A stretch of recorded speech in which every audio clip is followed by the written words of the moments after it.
The elevator doors slid open on the 42nd floor, and Nathan Brooks felt his heart stop. Standing there in a charcoal power suit was the only woman he'd ever loved, the same woman who thought he'd betrayed her 8 years ago. Scarlett Bennett's green eyes went wide, then cold as ice. Her perfectly manicured hand froze halfway to the button panel. Behind him, his phone buzzed again. Emma's school, third call in 10 minutes. His daughter needed him, but he couldn't move, couldn't breathe, couldn't do anything except stare at the ghost of his past, blocking the only way to his future. Before we dive into this story, I need you to do me a favor. Hit that like button right now and drop a comment telling me what city you're watching from. I want to see how far this story travels. Now, let's get into it.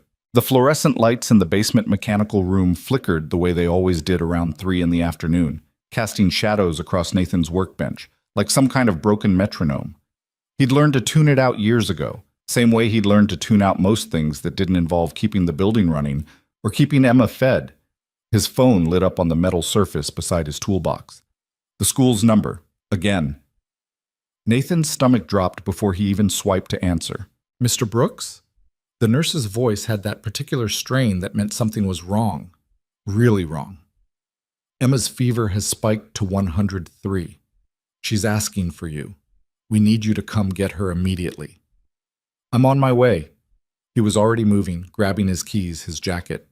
10 minutes, tell her I'm coming." The phone went dead in his hand, and Nathan was halfway to the service elevator before he remembered, before the sick feeling in his gut got worse. The damn thing had been broken since yesterday morning. Red tagged, out of order. He'd reported it himself. No, no, no. He slammed his palm against the elevator door anyway, like that would make a difference, like the universe owed him something. It didn't. The executive elevators were on the other side of the building, past the marble lobby, where people in $1,000 shoes clicked their way to meetings he'd never be invited to. Nathan had worked in this building for 4 years, and he'd never once set foot in one of those elevators. They were for people who mattered, people who hadn't thrown their entire lives away. But Emma needed him. He ran. The marble felt wrong under his work boots, too smooth, too expensive. A woman in reception glanced up as he passed, her expression shifting from neutral to vaguely disapproving when she registered the maintenance uniform. Nathan didn't slow down. Didn't care.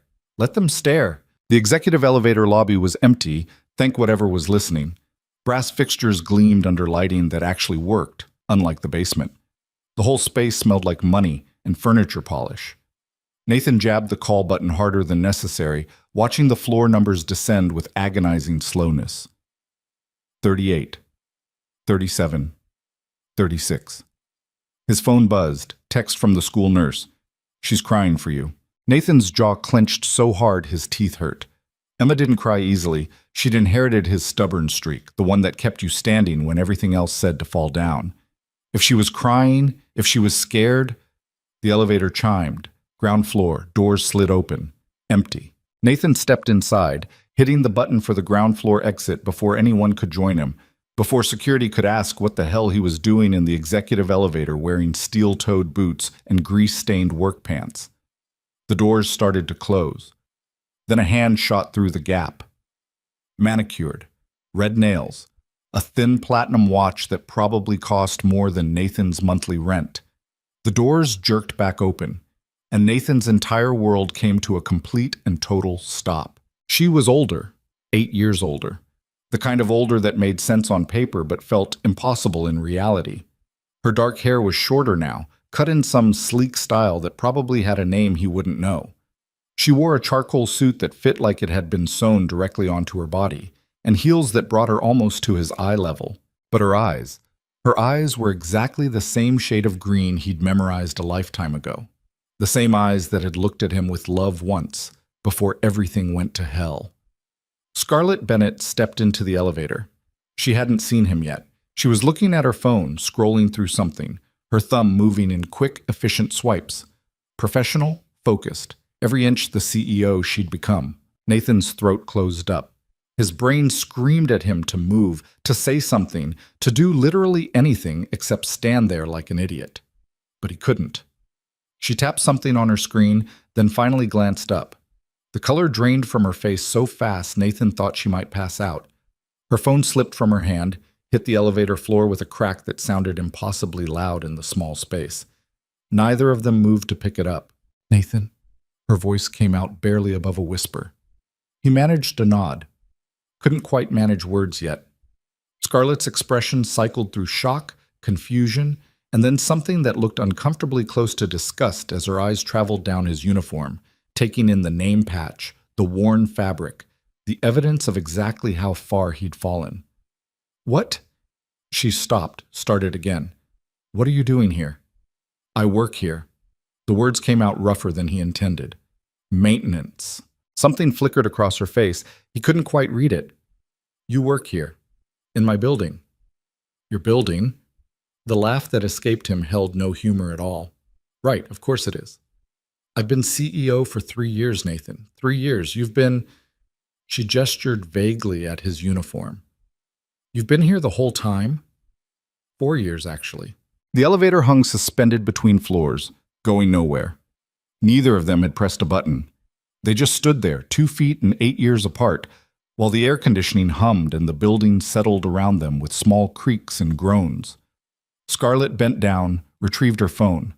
The screen was cracked, a spiderweb of damage radiating from one corner. She stared at it like she didn't quite recognize what it was. "I need to go." Nathan's hand reached for the door-open button. "My daughter's sick. The school called." "Daughter?" Scarlett's eyes snapped back to his face. "You have a daughter." "Yeah." He didn't elaborate, didn't owe her an explanation, didn't owe her anything. "And a wife, I suppose?" "No." That single word seemed to hit her harder than it should have. Her perfectly composed expression cracked just slightly. "Nathan, what happened to you?" "Life."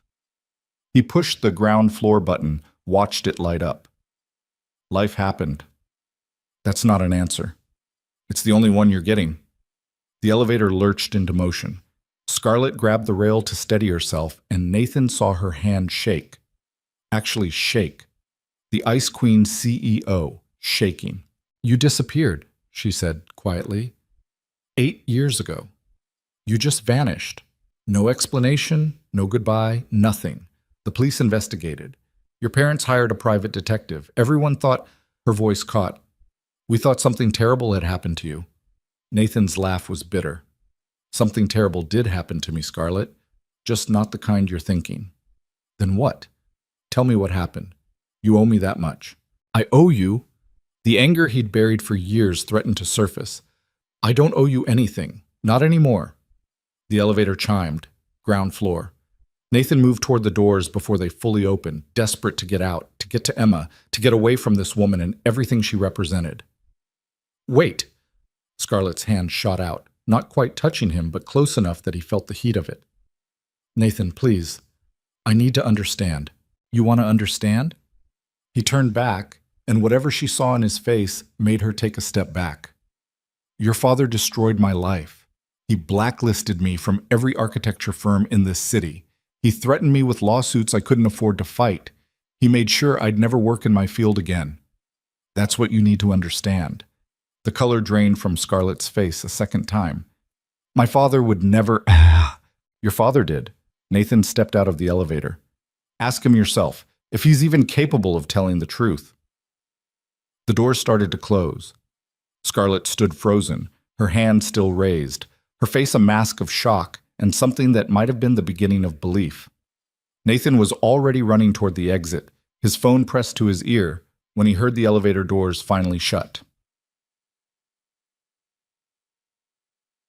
The school was a 15-minute subway ride he made in 12, running up from the underground station with his lungs burning and his heart trying to punch through his ribs. Emma's school occupied the ground floor of an old building in the South Bronx, not fancy, not expensive, but good. They had teachers who knew sign language, who understood what Emma needed. That mattered more than fancy buildings. The nurse met him at the front desk, relief visible on her face. "She's in my office. The fever's still high, but she's been asking for you every 2 minutes." "Thank you. I'm sorry it took so long." "Don't apologize. You got here fast." She led him down the hallway, past construction paper artwork and alphabet posters. "She's a tough kid, your daughter, but she was scared." The nurse's office was small, just a cot and a desk and some medical supplies in a locked cabinet. Emma lay curled up on the cot, still in her school uniform, navy blue jumper and white shirt, with a wet cloth on her forehead. Her eyes were closed, dark lashes against flushed cheeks. Nathan's entire body relaxed and tensed up all at once. She was okay. She was here. Emma's eyes opened, big and brown, and exactly like her mother's, the only thing Nathan had left of Lily. "Daddy?" she signed, her small hands moving quickly. "You came." "Always, baby." He knelt beside the cot, pressing his palm to her forehead. "Too hot. Way too hot." "I'll always come. How do you feel?" "My head hurts, and I'm cold." She was burning up. Nathan looked at the nurse, who was already preparing something in a small cup. "Children's Tylenol," the nurse explained. "I needed your permission before I gave it to her." "Yes, thank you." Between them, they got Emma to swallow the medicine. She made a face, 6 years old, and already had opinions about everything, but she didn't fight it. "Can we go home?" Emma signed. "I want my bed." "Yeah, sweetheart, we're going home." Getting Emma into her coat took longer than it should have. Her arms felt like noodles, and she kept leaning against him, her small body radiating heat like a furnace. Nathan scooped her up, 38 pounds of fever and determination, and headed for the door. "Mr. Brooks?" The nurse stopped him. "If the fever doesn't break by tonight, or if it goes any higher, you need to take her to the ER. Don't wait." "I won't." The subway ride home was a special kind of torture. Emma dozed against his chest, whimpering occasionally when the train jerked or made loud noises. Other passengers glanced over, some with sympathy, some with the kind of studied indifference New Yorkers perfected. Nathan ignored all of them, focused on keeping Emma steady and getting her home. Their apartment was on the 4th floor of a building that had been old when Nathan was born. No elevator. Of course, no elevator. He carried Emma up the stairs, her weight feeling like nothing and everything simultaneously. His daughter, his responsibility, his whole world in 38 pounds. The apartment was small, 1 bedroom for Emma, the couch that folded out for Nathan, a kitchen barely big enough to turn around in, and a bathroom where the shower leaked no matter how many times he fixed it. But it was theirs. He'd made it theirs. Hand-built furniture when he couldn't afford to buy it. Emma's drawings taped to every wall. Books from the library stacked in careful piles. Nathan laid Emma down in her bed, the one with the purple comforter she'd picked out at Target, surrounded by stuffed animals, and the nightlight shaped like a crescent moon. She stirred, signing something he couldn't quite catch. "Sleep, baby. I'm right here." He was. He pulled the chair from her small desk over beside the bed and sat down, watching her breathe, counting the breaths, checking her forehead every 5 minutes like he could will the fever down through sheer force of worry. This was his life now. Had been for 6 years. Work, Emma. Home. Emma. Work. Home. An endless cycle of responsibility that he'd chosen, that he'd never regret, but that left no room for anything else. No room for the past. No room for what he'd lost. No room for green eyes and platinum watches and elevators that went to floors he'd never reach. Nathan's phone buzzed. Unknown number. He almost didn't answer, but Emma was asleep, and he could step into the hallway if he needed to. "Hello? Nathan Brooks?" A woman's voice. Professional. Cold. "This is Jennifer Castellano, head of human resources for Bennett Global Industries." His stomach dropped. "Okay. I'm calling to inform you that effective immediately, you've been placed on administrative leave pending an internal investigation." "Investigation? For what?" "Unauthorized use of executive facilities. There was an incident this afternoon involving the executive elevator. My daughter was sick." Nathan's voice came out flat, dangerous. "The service elevator was broken. I needed to get to her school." "Be that as it may, Mr. Brooks, there are protocols. You violated those protocols. The investigation will determine whether further disciplinary action is warranted, up to and including termination." "Are you serious right now?" "Completely serious. You'll receive an email with the formal details. Don't return to the building until you're cleared. If you need to retrieve personal items from your work area, security will supervise." The line went dead. Nathan stared at his phone, at the blank screen, at the reflection of his own face looking tired and angry and exactly as powerless as he felt. She'd done this. Scarlet. Had to be. He shows up in her elevator, ruins her perfect day with reminders of who he used to be, and she makes a call, gets him suspended, maybe fired. Because she could. Because she was the CEO and he was nobody. Except the look on her face in that elevator hadn't been cold. It had been shocked, confused, almost hurt. Nathan shook his head. Didn't matter. None of it mattered. What mattered was Emma, asleep in her bed with a fever that wasn't breaking. What mattered was the fact that he might have just lost his job, which meant no health insurance, which meant if Emma needed a doctor, he couldn't think about that. Not now. Nathan checked Emma's forehead again. Still too hot. He wet the cloth in cool water, wrung it out, laid it gently across her skin. She stirred but didn't wake. "It's okay, baby girl," he whispered, even though she couldn't hear him. "We're going to be okay." He'd said that before. 8 years ago, standing in a hospital room holding a newborn baby while her mother's heart monitor flatlined. He'd said it then, and he'd meant it, and he'd made it true through sheer stubborn refusal to let anything else happen. He'd make it true now too. He had to. Dead. Emma's fever broke around 2 in the morning. Nathan woke up in the chair beside her bed, had apparently fallen asleep at some point, to find her watching him in the dim glow of the night light. "You slept in the chair," she signed. "Your back is going to hurt." Nathan smiled despite everything. "My back always hurts. How do you feel?" "Better. Hungry." "Hungry is good. Hungry means you're getting better." He made her toast with butter and honey, her favorite, and sat with her at the small kitchen table while she ate. Outside the window, the Bronx was dark except for streetlights and the occasional passing car. Somewhere in the distance, a siren wailed. "No school tomorrow?" Emma signed hopefully. "Definitely no school tomorrow, but only because you were sick. Not because you're trying to get out of school." She grinned at him, a gap-toothed smile that made his chest hurt in the best way. "Maybe a little bit to get out of school. Brat, you love me." "Unfortunately, yes." Emma finished her toast, then yawned so wide Nathan could see her molars. Back to bed, another forehead check. Normal temperature now, finally, and she was asleep again within minutes. Nathan stood in the doorway watching her for a long time. 6 years old, smart as hell, tougher than she should have to be, and completely deaf in a world that wasn't built for her. But she was happy. Mostly happy. He'd made sure of that. Everything he'd done, everything he'd sacrificed, it was for this, for her, for the chance to give her a good life even if his own had gone to hell. His phone sat on the kitchen counter where he'd left it, screen dark. No more calls from HR. No explanations. Just the knowledge that tomorrow, today, technically, since it was past midnight, he wasn't supposed to go to work. Nathan picked up the phone, opened his email. Sure enough, there it was. Formal notification of administrative leave. Pending investigation. Please refrain from contacting other employees or discussing the matter.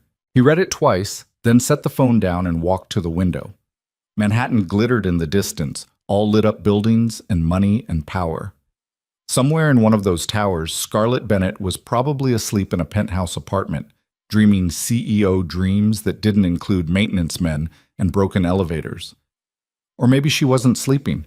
Maybe she was awake too, staring at her cracked phone screen, wondering what the hell had happened to the man she used to know. Nathan pressed his forehead against the cool glass. He'd loved her once. Loved her so much it had felt like dying when it ended. They'd had plans. Actual plans. Marriage, kids, a future together designing buildings that mattered. They were going to change the world, or at least their little corner of it. And then her father had called him into that office. Nathan could still see it clearly. The massive desk, the leather chairs, the view of Central Park that probably cost more per square foot than most people's homes. Richard Bennett had been smiling, but it was the kind of smile sharks probably had right before they bit. "Nathan, sit down. We need to talk about your future with this company." He should have known then, should have seen it coming. But he'd been 24 and stupid and in love, and he thought good things happened to people who worked hard and did the right thing. "I've been reviewing the Riverside Luxury Project," Nathan had said, pulling out his folder of documentation. "Sir, there's a problem. The materials being used don't meet code. I've run the numbers 3 times and the structural integrity is compromised. We need to halt construction immediately and..." "We need to do nothing of the sort." Richard's smile never wavered. Those materials are perfectly adequate. They're not. I have the engineering reports right here. The concrete mixture is substandard, the rebar specifications are below minimum requirements, and the waterproofing is fine. It's all fine, Nathan. It's not fine. People are going to live in these buildings, families, children. If there's an earthquake or even just normal structural stress over time, there won't be. You can't know that. I know that this project is worth $800 million. I know that we've already sold 80% of the units. And I know that some idealistic kid fresh out of architecture school is not going to derail everything because he's concerned about hypotheticals. Nathan had felt the floor drop out from under him. This isn't hypothetical. This is real. This is dangerous. What's dangerous, Richard had said, his voice dropping to something cold and precise, is you making a fuss about nothing. What's dangerous is you damaging this company's reputation with baseless accusations. What's dangerous is you forgetting where your loyalty should lie. My loyalty is to doing the right thing. Your loyalty is to this company, to my daughter, who you're apparently planning to marry, to your career, which I can make or break with a single phone call. Richard stood up, walked to the window, hands clasped behind his back. Here's what's going to happen, Nathan. You're going to destroy those reports. You're going to finish the Riverside project exactly as planned, and you're going to keep your mouth shut about materials and codes and all your Boy Scout concerns. And if I don't, then you'll never work as an architect again. Not in this city. Not anywhere. I'll make sure of it. Richard turned around, still smiling that shark smile. I'll also make sure Scarlett knows exactly what kind of man you really are.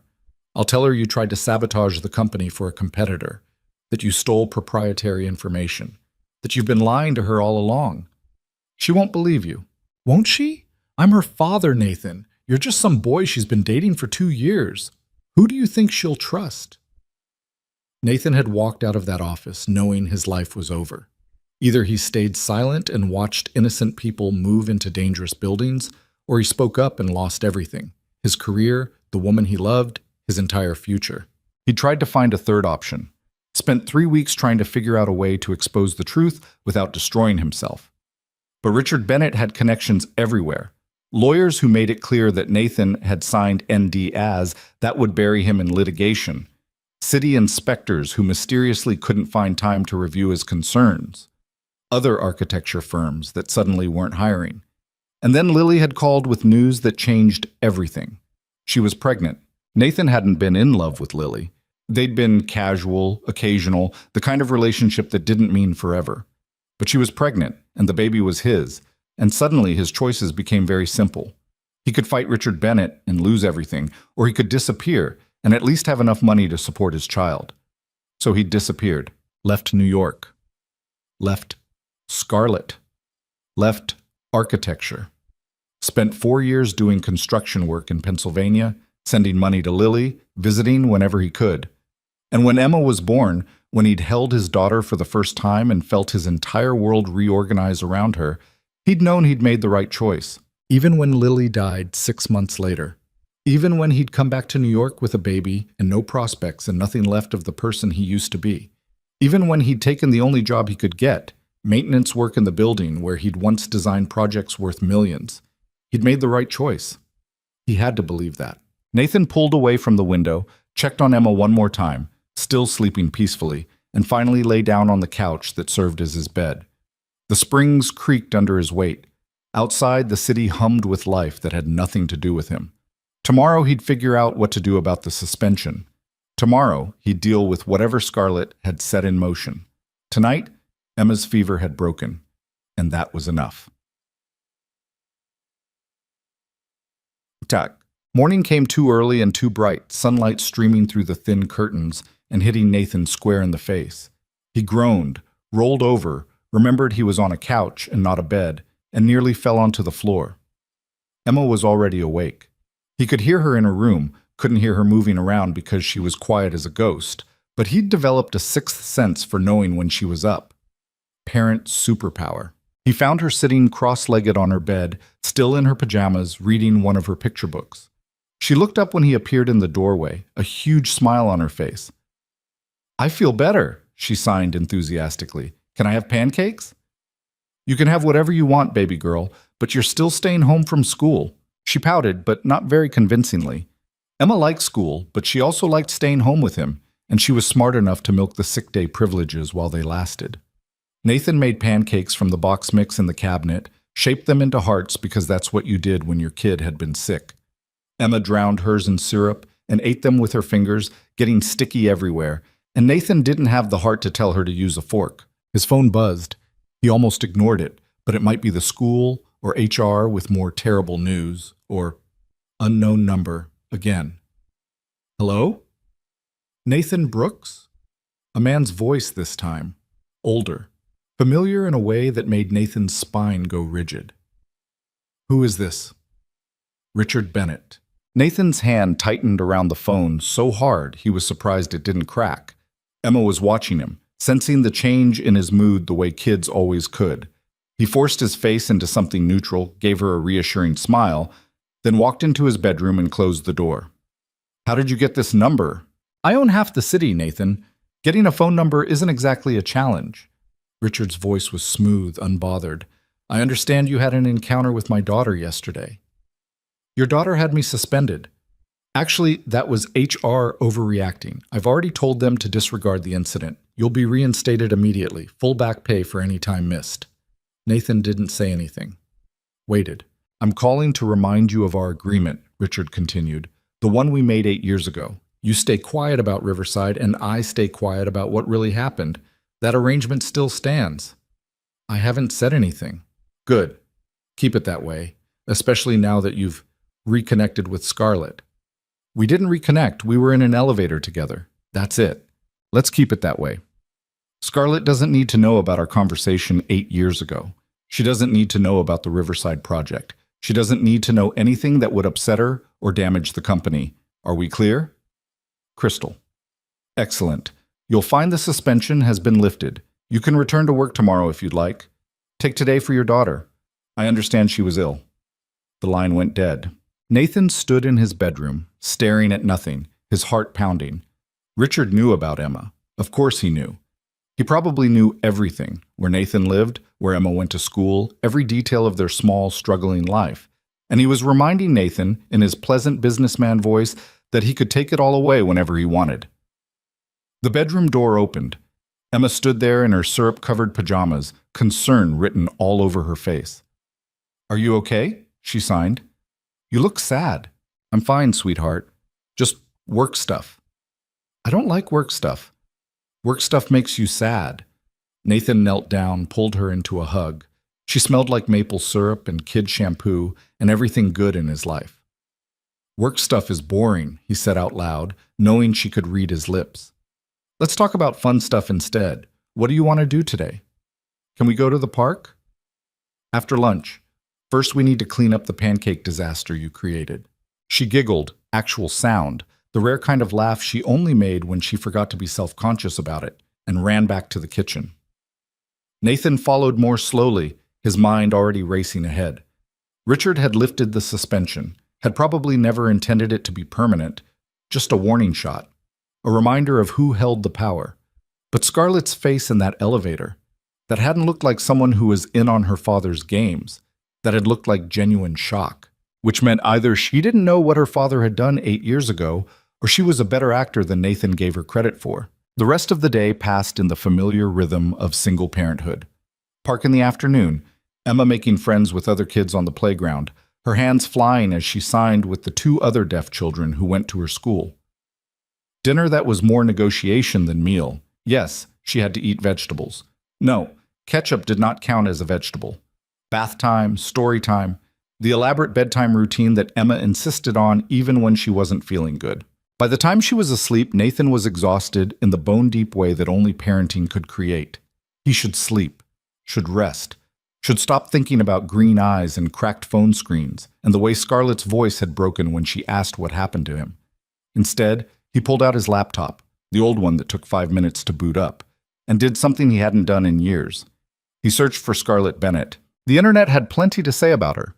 CEO at 27, youngest person ever to run Bennett Global Industries, worth an estimated $400 million. sat on the boards of 3 major charities, named one of Fortune's 40 under 40 2 years running. There were pictures too. Scarlett at galas in gowns that probably cost more than Nathan's car. Scarlett cutting ribbons at building openings. Scarlett giving speeches at conferences, looking powerful and confident and nothing like the girl he'd known. One article from 6 months ago caught his attention. Bennett Global Under Fire, CEO, faces questions about father's legacy. Nathan clicked it. The article was vague, full of corporate speak and carefully worded accusations. Something about questionable building practices during Richard Bennett's tenure as CEO. Something about materials that didn't quite meet specifications. Investigations that went nowhere because of convenient legal settlements. Riverside. It had to be. Someone had finally asked questions about Riverside, and Scarlett, who'd taken over the company 3 years ago, had been the one to answer them. Or not answer them. The article made it clear she'd stonewalled the reporters, cited attorney-client privilege, and generally shut down every line of inquiry. Protecting her father's reputation. Or protecting the company. Or maybe not knowing what the hell she was protecting because Richard had never told her the truth. Nathan closed the laptop before he could spiral any further down that rabbit hole. Tomorrow he'd go back to work.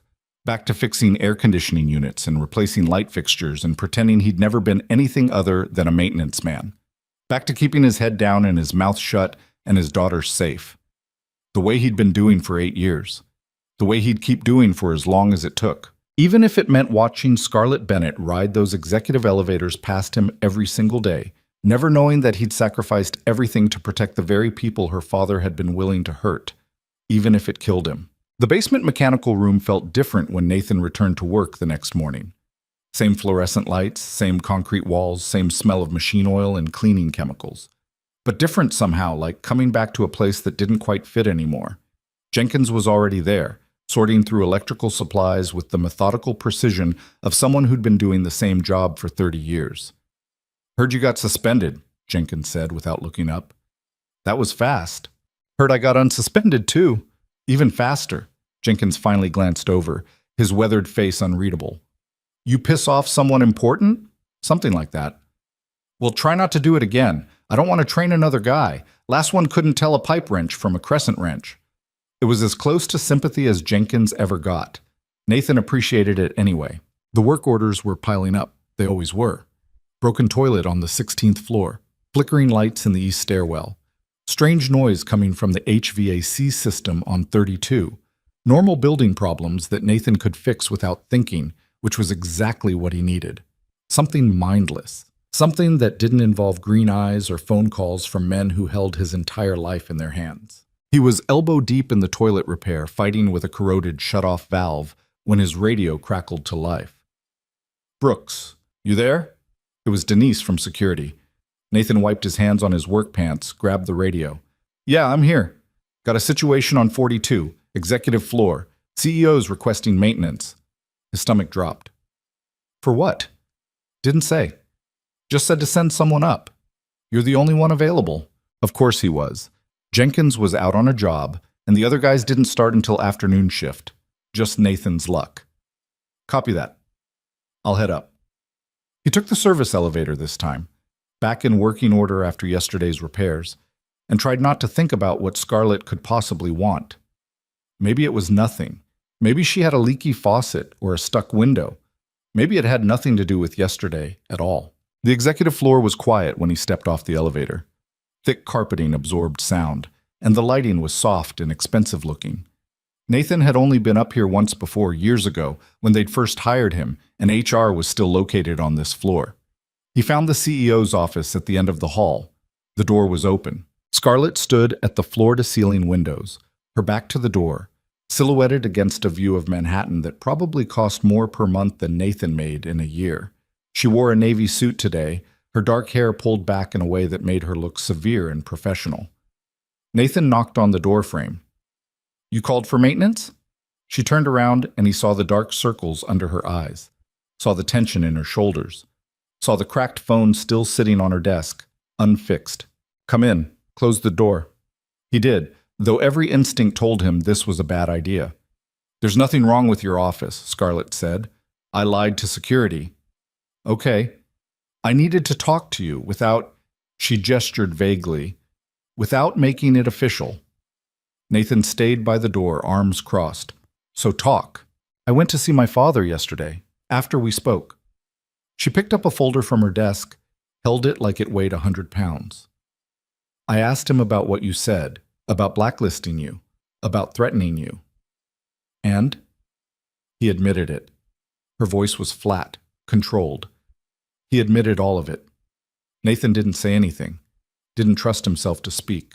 He told me you found irregularities in the Riverside Luxury Project, that you were going to report them, that he stopped you. Scarlett's hands tightened on the folder. He said he did what was necessary to protect the company. That's one way to put it. Nathan, I didn't know. I swear I didn't know any of this. You thought I just disappeared? Just walked away from you, from my career, from everything, for no reason? I thought... She stopped, started again. My father told me you'd been approached by a competitor, that you were trying to steal proprietary information, that you'd been using me to get access to company files. Nathan laughed, bitter and sharp. And you believed him. He's my father. He's a liar.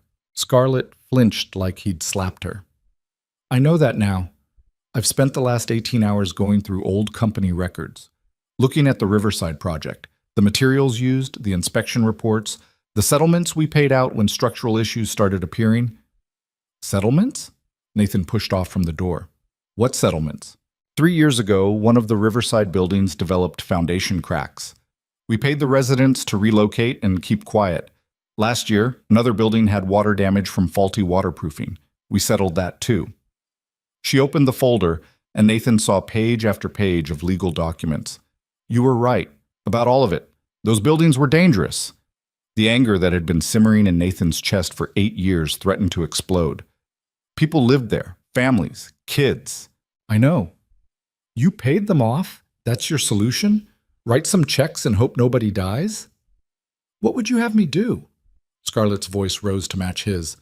The buildings are already built. The damage is already done. I'm trying to fix what my father broke, but I can't turn back time. You could tell the truth. The truth would destroy this company. Thousands of people would lose their jobs. Our stock would collapse. And it wouldn't change anything for the people who already lived in those buildings and moved out. Nathan stared at her. You sound just like him. That hit home. He saw it in the way her face went pale, in the way her hands trembled slightly before she set the folder down. That's not fair. Fair. Nathan's voice dropped to something dangerous. You want to talk about fair? I lost everything because I tried to do the right thing. My career, my reputation, my future. I spent 8 years thinking I'd made the wrong choice, wondering if I should have just kept my mouth shut and let your father bury the truth. But you didn't. No, I didn't, because unlike you, unlike him, I couldn't live with myself knowing people were in danger. Scarlett's eyes flashed. You think this is easy for me? You think I enjoy finding out my father is a criminal? That everything I've built is based on lies? I think you're more worried about the company than the people your father hurt. That's not true. Isn't it? They stood there, 6 feet apart and 8 years of anger between them, both breathing hard. Why did you really call me up here? Nathan asked. It wasn't to apologize. You're not sorry. You're just trying to figure out if I'm going to be a problem. No. Scarlett's voice softened. I called you up here because I needed to see you, to understand what happened, to know if the man I loved was still in there somewhere, or if my father destroyed him completely. The man I loved. Past tense. Nathan felt something crack in his chest. That man's gone, Scarlett. He died the day your father told him to choose between his principles and his future. And what did you choose? Neither. I chose my daughter. Scarlett's expression shifted to something Nathan couldn't quite read. Tell me about her, please. Why? Because you disappeared and I mourned you. I spent years wondering what happened, if you were alive or dead, or just so disgusted with me that you couldn't stand to say goodbye. And now you're here with a daughter I didn't know existed, and I need to understand how we got from there to here. Nathan wanted to walk out. Wanted to tell her it was none of her business, that she'd lost the right to know anything about his life the moment she believed her father's lies. But something in her face stopped him. She looked lost. Actually, lost. The powerful CEO facade had cracked, and underneath was just a woman trying to make sense of how everything she thought she knew had turned out to be wrong. "Her name is Emma," Nathan said finally. "She's 6. She's deaf. Her mother died when she was 6 months old." Scarlett's hand went to her mouth. "Nathan, Lily and I weren't together. Not really. But she was pregnant, and the baby was mine, and I wasn't going to abandon them." He shoved his hands in his pockets. "Your father gave me a choice. Stay quiet about Riverside or lose everything. I was going to fight him anyway, but then Lily called. And suddenly it wasn't just about me anymore. So you left." "So I left. Moved to Pennsylvania, did construction work, sent Lily money. When Emma was born, I visited every weekend.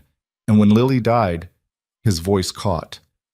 "When Lily died, I came back to New York with a baby and no prospects and no way to support her doing anything except maintenance work. You could have told me. I would have helped." "Would you? Your father told you I was a thief, that I'd used you. You believed him then. Why would you have believed me?" Scarlett didn't have an answer for that. "I've been working in this building for 4 years, Nathan continued. 4 years, and we never ran into each other. Not once. You know why? Because people like you don't see people like me. We're invisible. We fix your toilets and your air conditioning, and you walk right past us like we're furniture."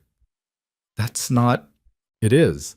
You rode those executive elevators every day, and I was 3 floors down in the basement keeping your building running, and we might as well have been on different planets." Scarlett looked like she might cry. Nathan hadn't seen her cry since the night her mother died, back when they were 22 and still believed in forever. "I'm sorry," she whispered, "for all of it. For not believing in you. For not looking harder. For not seeing you. Sorry doesn't fix anything." "I know, but I need you to know I mean it anyway." His radio crackled. "Brooks, you still on 42? Got another call on 28. Nathan grabbed the radio. "Copy. On my way." He turned to leave. "Nathan, wait." Scarlett's voice stopped him at the door. "I want to make this right. I don't know how, but I want to try." "You can't make this right. What's done is done." "Let me help you. You shouldn't be doing maintenance work. You're a brilliant architect. Let me—" "No." The word came out harder than he intended. "I don't need your charity, Scarlett. I don't need you to save me. I've been taking care of myself and my daughter for 6 years, and we're doing fine." Are you? Are you really fine?" Nathan thought about the tiny apartment, the couch he slept on, the constant worry about money and Emma's medical bills, and what would happen if he lost this job. "We're fine," he said again, and then he left before she could see that he was lying.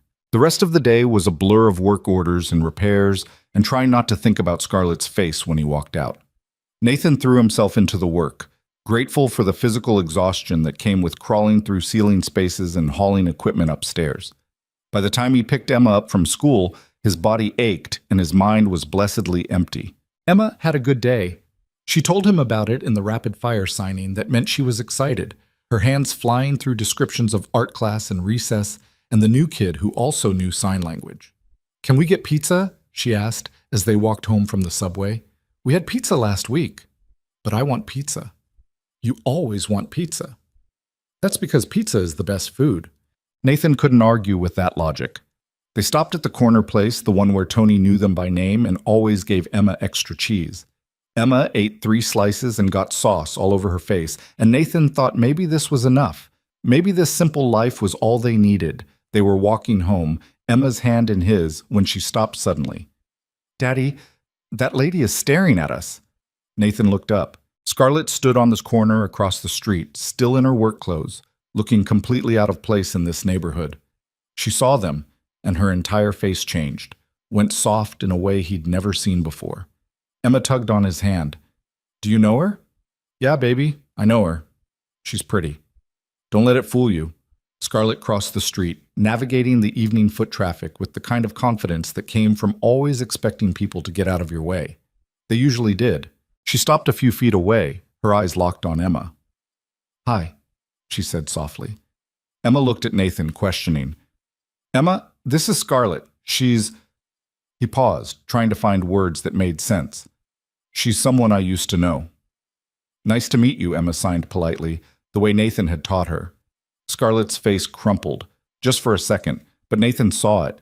Saw the moment she realized Emma couldn't hear her. I don't... Scarlett looked at Nathan helplessly. I don't know sign language.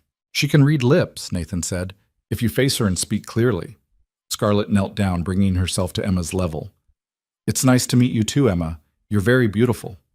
Emma beamed. She said, I'm beautiful, she signed to Nathan. I saw. Tell her thank you. You can tell her yourself, remember? Look at her face and speak. Emma turned back to Scarlett, concentrated hard, and said out loud, "Thank you." The words were slightly slurred. She was still working on pronunciation, but clear enough.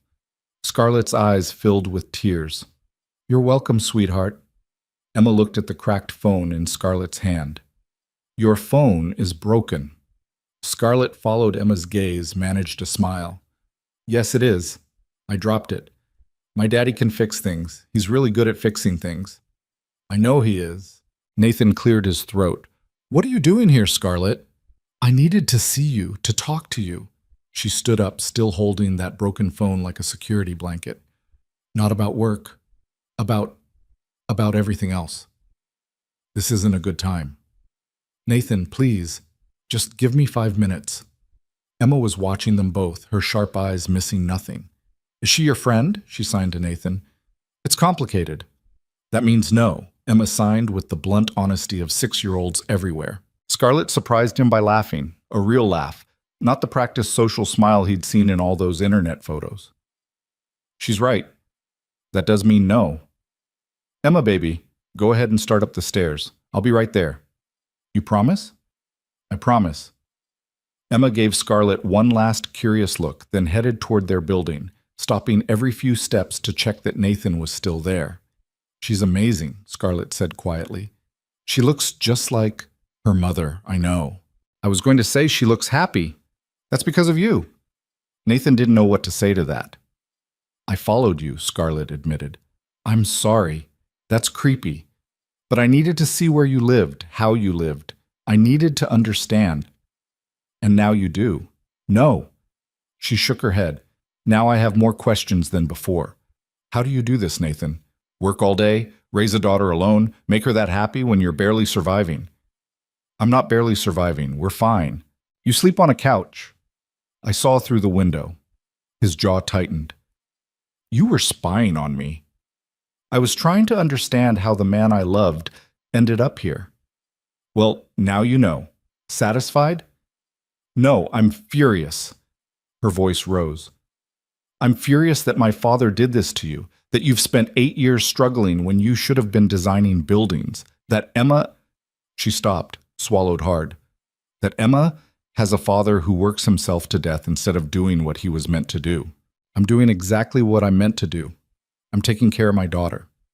You could do both, if you'd let me help. I don't want your help. Why not? Because of pride? Because you're angry at me? Because I don't trust you. The words came out brutal and honest. You're Richard Bennett's daughter. You run his company. You've spent the last 3 years covering up his crimes and protecting his legacy. Why would I trust anything you say? That hit her like a physical blow. Nathan saw her flinch, saw her eyes go bright with tears she refused to let fall. You're right, she said quietly. You're absolutely right not to trust me. I haven't given you any reason to. So why are you here? Because I can't stop thinking about that elevator, about your face when you saw me, about everything we lost. We didn't lose anything. You chose your father over me. That was your choice. I didn't choose anything. He lied to me, and I believed him because he was my father, and I was 22 and stupid. Her voice broke. I loved you, Nathan. I loved you so much it scared me. And when you disappeared, when my father told me you'd betrayed us, it broke something in me. Good. Now you know how it feels. He regretted the words the moment they left his mouth, regretted the cruelty, even if she deserved it. Scarlett wiped at her eyes, smearing mascara. I deserve that. I deserve all of it. But Emma doesn't. She deserves better than watching her father kill himself working a job he hates. I don't hate my job. Don't you? Nathan looked away, looked at his building, at the rusted fire escape and the cracked windows and the life he'd built from nothing. It pays the bills. It keeps Emma fed. That's enough. It's not enough. You were meant for more. Maybe I was, but that man is gone. I don't believe that. Believe what you want. I need to go. Emma's waiting. He started toward the building. I'm not giving up on this, Scarlett called after him. On you. I know you don't believe me, and I know I don't deserve a second chance, but I'm going to prove to you that I'm not my father. Nathan stopped, turned back. How? I don't know yet, but I'll figure it out. She looked small standing there on the street corner in her expensive suit, clutching her broken phone, tears streaking her makeup. She looked nothing like the powerful CEO and everything like the girl he used to know. Nathan felt something shift in his chest, something dangerous. Don't, he said quietly. Don't come back here. Don't follow me. Don't try to fix this. Just let it go. I can't. You have to. Why? Because Emma's starting to like you, and when you disappear back to your real life, she's going to be hurt. And I can't. His voice cracked. I can't watch someone else hurt my daughter. Understanding dawned in Scarlett's eyes. I wouldn't. I would never hurt her. You don't get to make that promise. You don't know if you can keep it. He walked away before she could respond, taking the stairs 2 at a time, his heart pounding. Emma was waiting in the hallway outside their apartment. Is everything okay? Everything's fine. You're lying, I can tell. Nathan unlocked the door, tried to smile. When did you get so smart? I was born smart. You always say so. Inside, the apartment felt smaller than usual, cramped. Nathan looked at it through Scarlett's eyes. The secondhand furniture, the peeling paint, the stacks of library books because they couldn't afford to buy new ones. Emma tugged on his sleeve. Daddy, can I ask you something? Always. Was that lady your girlfriend? Nathan sat down on the couch, pulled Emma onto his lap. A long time ago, yeah. She was. What happened? Life happened. We went different directions. Do you still love her? Kids. They asked the impossible questions with such casual innocence, like they didn't know they were ripping your heart open. I don't know, baby.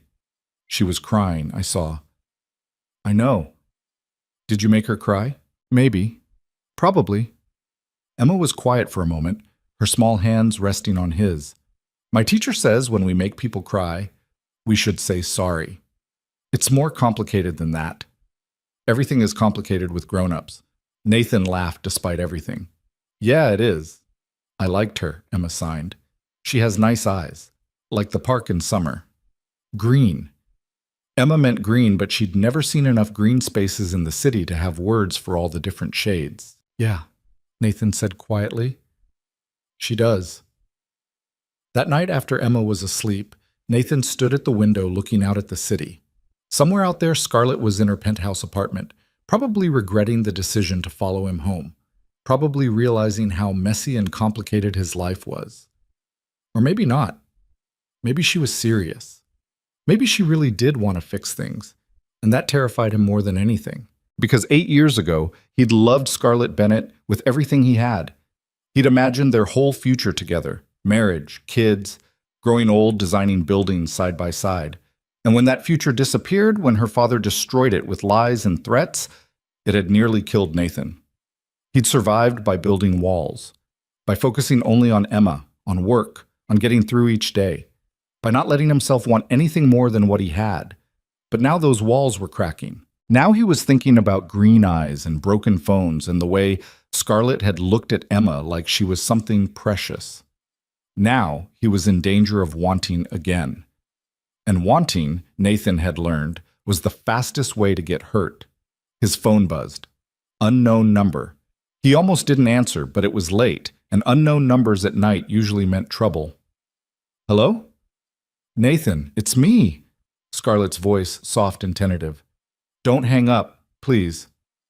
How did you get my personal number? Same way my father did. I own the company.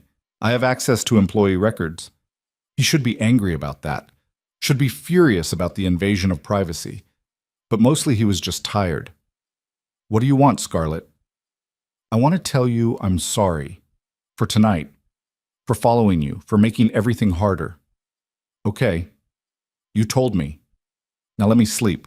Wait, there's something else. She paused. I'm holding a press conference next week. I'm going to tell the truth about Riverside, about what my father did, About the settlements. All of it. Nathan sat up. Your what? I can't keep covering this up. You were right. The company isn't worth protecting if it's built on lies. Scarlett, if you do that, I'll probably lose everything. I know. The board will force me out, we'll face lawsuits, the company might not survive. Her voice was steady now, determined. But at least I'll be able to look at myself in the mirror. At least I'll know I did the right thing. This is crazy. You think I don't know that?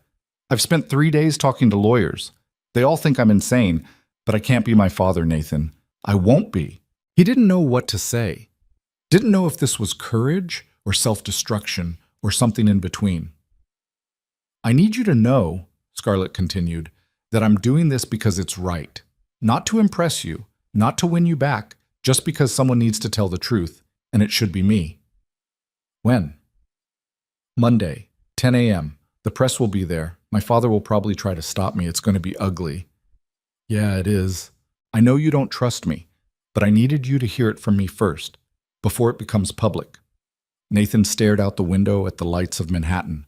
Somewhere in one of those buildings, Richard Bennett was probably sleeping soundly, confident in his power and his control. He was about to lose both. Thank you, Nathan said quietly, for telling me. You're welcome. A pause. Nathan, will you be there? At the press conference? I don't think that's a good idea. Right, of course. I just thought, never mind. Scarlett? Yeah? What you're doing. It's brave, really brave and stupid, but mostly brave. He heard her laugh, soft and sad. High praise from you. It's the truth. The truth, right. She took a breath. Good night, Nathan. Good night. He sat there for a long time after she hung up, his phone in his hand, his mind racing. Monday. 3 days away. 3 days until Scarlett Bennett burned her whole life down to tell the truth he'd been carrying for 8 years. 3 days until everything changed again. Nathan thought about Emma, asleep in the next room. Thought about the life they'd built, small and simple and safe. Thought about what might happen if Scarlett's press conference blew up in her face, if Richard decided to retaliate, if Nathan got dragged into the fallout. He should run, should take Emma and disappear the way he did 8 years ago, should protect them both from whatever storm was coming. But he was tired of running, tired of hiding, tired of pretending the man he used to be was completely dead. Maybe it was time to see if any part of him had survived after all. Monday morning arrived too fast and too slow at the same time, the way important days always did. Nathan woke up before his alarm, staring at the ceiling while the sun crept through the blinds and painted stripes across the wall. Emma was still asleep in the next room, curled up with the stuffed elephant she'd had since she was a baby. He'd told himself he wasn't going to the press conference, told himself a dozen times over the weekend. But his hands had already laid out his only dress shirt the night before, the one he wore to parent-teacher conferences and Emma's school performances, the one that said he was trying, even if it was 8 years old and the collar was starting to fray. Nathan got up, made coffee, and tried not to think about what Scarlett was about to do. Tried not to think about Richard Bennett's face when his daughter destroyed everything he'd built on lies. Tried not to think about what it meant that part of him wanted to be there to see it. Emma wandered out of her bedroom around 7, her hair sticking up in every direction, still half asleep. She climbed onto his lap without a word, burrowing into his chest the way she did when she needed comfort or just wanted to be close. Nathan held her, feeling the steady rhythm of her breathing, and wondered if he was making a mistake. His phone rang. Jenkins. Yeah? You coming in today? Jenkins sounded suspicious, because there's a weird vibe in the building. Security's all tense, and I heard the executive floor is on lockdown. I'm taking a personal day. Since when do you take personal days? Since today. Jenkins was quiet for a moment. This got something to do with that CEO calling you up to her office last week. Maybe. Brooks, whatever you're thinking about doing, think harder. Already did. And I'm doing it anyway. Jenkins sighed, the kind of sigh that said he'd seen too many stupid decisions in his lifetime to be surprised by one more. Your funeral. Probably. After he hung up, Emma pulled back to look at him. Why are you wearing your fancy shirt? I have somewhere to be this morning. Where? Downtown, just for a little while. Can I come? No, baby, you've got school. Emma's face scrunched up in that way that meant she was about to argue, so Nathan headed her off. Mrs. Chen is going to pick you up and take you to school with Marcus. I already arranged it. You never arrange things with Mrs. Chen unless something big is happening. Nothing big, just boring adult stuff. You're lying again. Your eye does the thing. Nathan touched his left eye automatically. What thing? It twitches. Right there. She poked the corner of his eye. When you lie to me, it twitches. Since when? Since always. I've been doing experiments, 6 years old and already running experiments on him. Nathan didn't know whether to be proud or terrified. Okay, he admitted. Something big is happening, but it's not bad. At least I don't think it's bad. I'm just going to watch something happen. What thing? Someone is going to tell the truth about something that happened a long time ago, and I want to be there when they do it. Emma thought about this seriously, her small face solemn in the morning light. Is it the pretty lady? The one with summer eyes? Nathan's chest tightened. Yeah, it's her. Are you going to help her? I don't know if she needs my help. Everyone needs help sometimes. You always say so. You're too smart for your own good. I know, Emma signed with complete confidence. Then she hugged him tight, her arms barely reaching around his neck. Be careful, Daddy. Always am? No, you're not. You climbed on the roof last week to fix the satellite dish and you could have fallen. How did you… Never mind. Eat your breakfast. Mrs. Chen will be here in 20 minutes. By 8:30, Emma was off to school, and Nathan was on the subway heading downtown. The train was packed with Monday morning commuters, everyone in their work clothes, staring at their phones or the ads above the windows, or nothing at all. Nathan stood by the doors, holding the pole, watching the stations blur past. He got off at Chambers Street and walked the 3 blocks to Bennett Global's headquarters. The building looked different from the outside, all glass and steel reaching toward the sky. He'd walked past it 1,000 times on his way to work, but never really looked at it.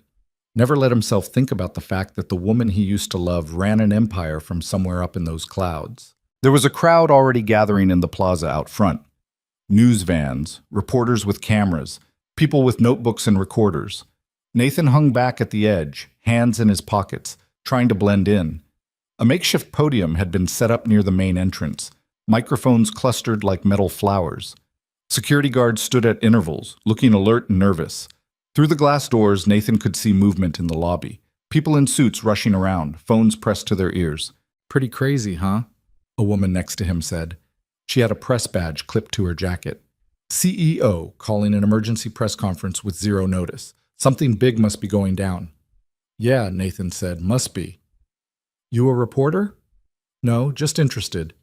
She gave him a curious look but didn't push it.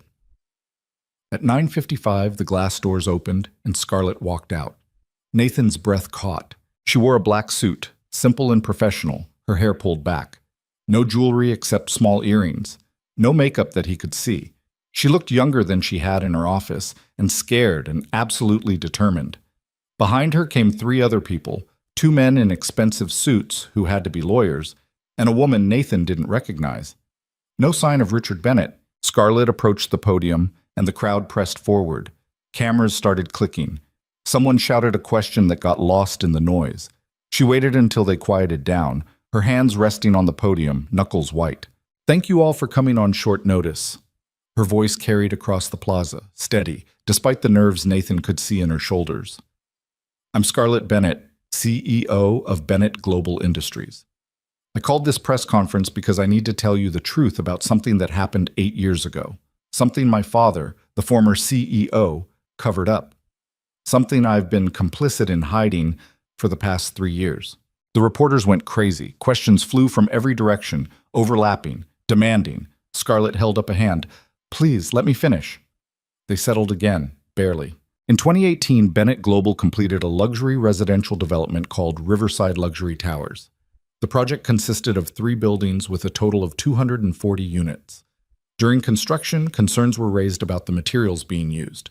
Specifically, the concrete mixture, rebar specifications, and waterproofing systems all failed to meet city building codes. Nathan's heart was pounding. She was really doing it, really burning it all down. These concerns were brought to my father by a junior architect named Nathan Brooks. Scarlett's voice wavered slightly on his name, but she pushed through. Mr. Brooks attempted to halt construction and report the violations. In response, my father threatened him, blacklisted him from the architecture industry, and forced him to leave the company under duress. More shouting from the reporters. Nathan saw phones being pulled out, people typing frantically. The buildings were completed using substandard materials, Scarlett continued. Over the past 5 years, we've paid out settlements to 37 families who experienced structural issues, foundation cracks, and water damage. We paid these families to relocate and sign non-disclosure agreements. We prioritize protecting the company's reputation over the safety and well-being of the people who trusted us. Someone yelled, "Did you know about this when you became CEO?" Scarlett's jaw tightened. "No. I discovered the truth 2 weeks ago. Since then, I've been working with our legal team to determine the full extent of the damage and our liability." "What about your father? Where is he?" "My father was removed from his position on the board of directors last Friday. He no longer has any role in this company." The plaza erupted. Nathan watched it unfold, watched Scarlett stand there in front of the cameras and take responsibility for sins that weren't even hers. Watched her throw away everything to tell the truth he'd been carrying alone for 8 years. One of the lawyers leaned in, whispered something. Scarlett nodded, then continued. "As of today, Bennett Global is suspending all ongoing luxury residential projects, pending a full safety audit. We're also establishing a compensation fund for anyone affected by the Riverside development. If you lived in those buildings at any time since their completion, you're entitled to file a claim." "How much is this going to cost the company?" "Conservatively, $300 million, possibly more." Someone whistled. Another reporter shouted, "The stock is going to tank." "Probably," Scarlett agreed. "Which is why I'm also announcing my resignation as CEO, effective at the end of this week." Nathan felt like he'd been punched in the stomach. She hadn't mentioned that on the phone, hadn't said she was stepping down completely. The reporters were losing their minds now, shouting over each other, demanding answers. Scarlett held up both hands. "I'm not taking questions at this time. My legal team will be available later today to provide additional information, but I wanted you to hear this from me directly, not through a corporate press release or a leaked memo. What my father did was wrong. What I did in continuing to cover it up was wrong. And I'm not going to let this company hide from that anymore." She stepped back from the podium. The lawyers immediately surrounded her, creating a human shield as they moved toward the building entrance. Cameras followed her every step. Nathan stood frozen in the crowd, watching her disappear through the glass doors. "Holy hell," the reporter next to him said. "That's career suicide." "Why would she do that?" "Because it was the right thing to do," Nathan said quietly. "The right thing? She just destroyed a multi-billion-dollar company." No, her father did that. She just stopped lying about it. The woman looked at him strangely, then shrugged and went to chase down one of the lawyers for a quote. Nathan stayed where he was as the crowd dispersed, reporters running off to file their stories, cameras being packed up.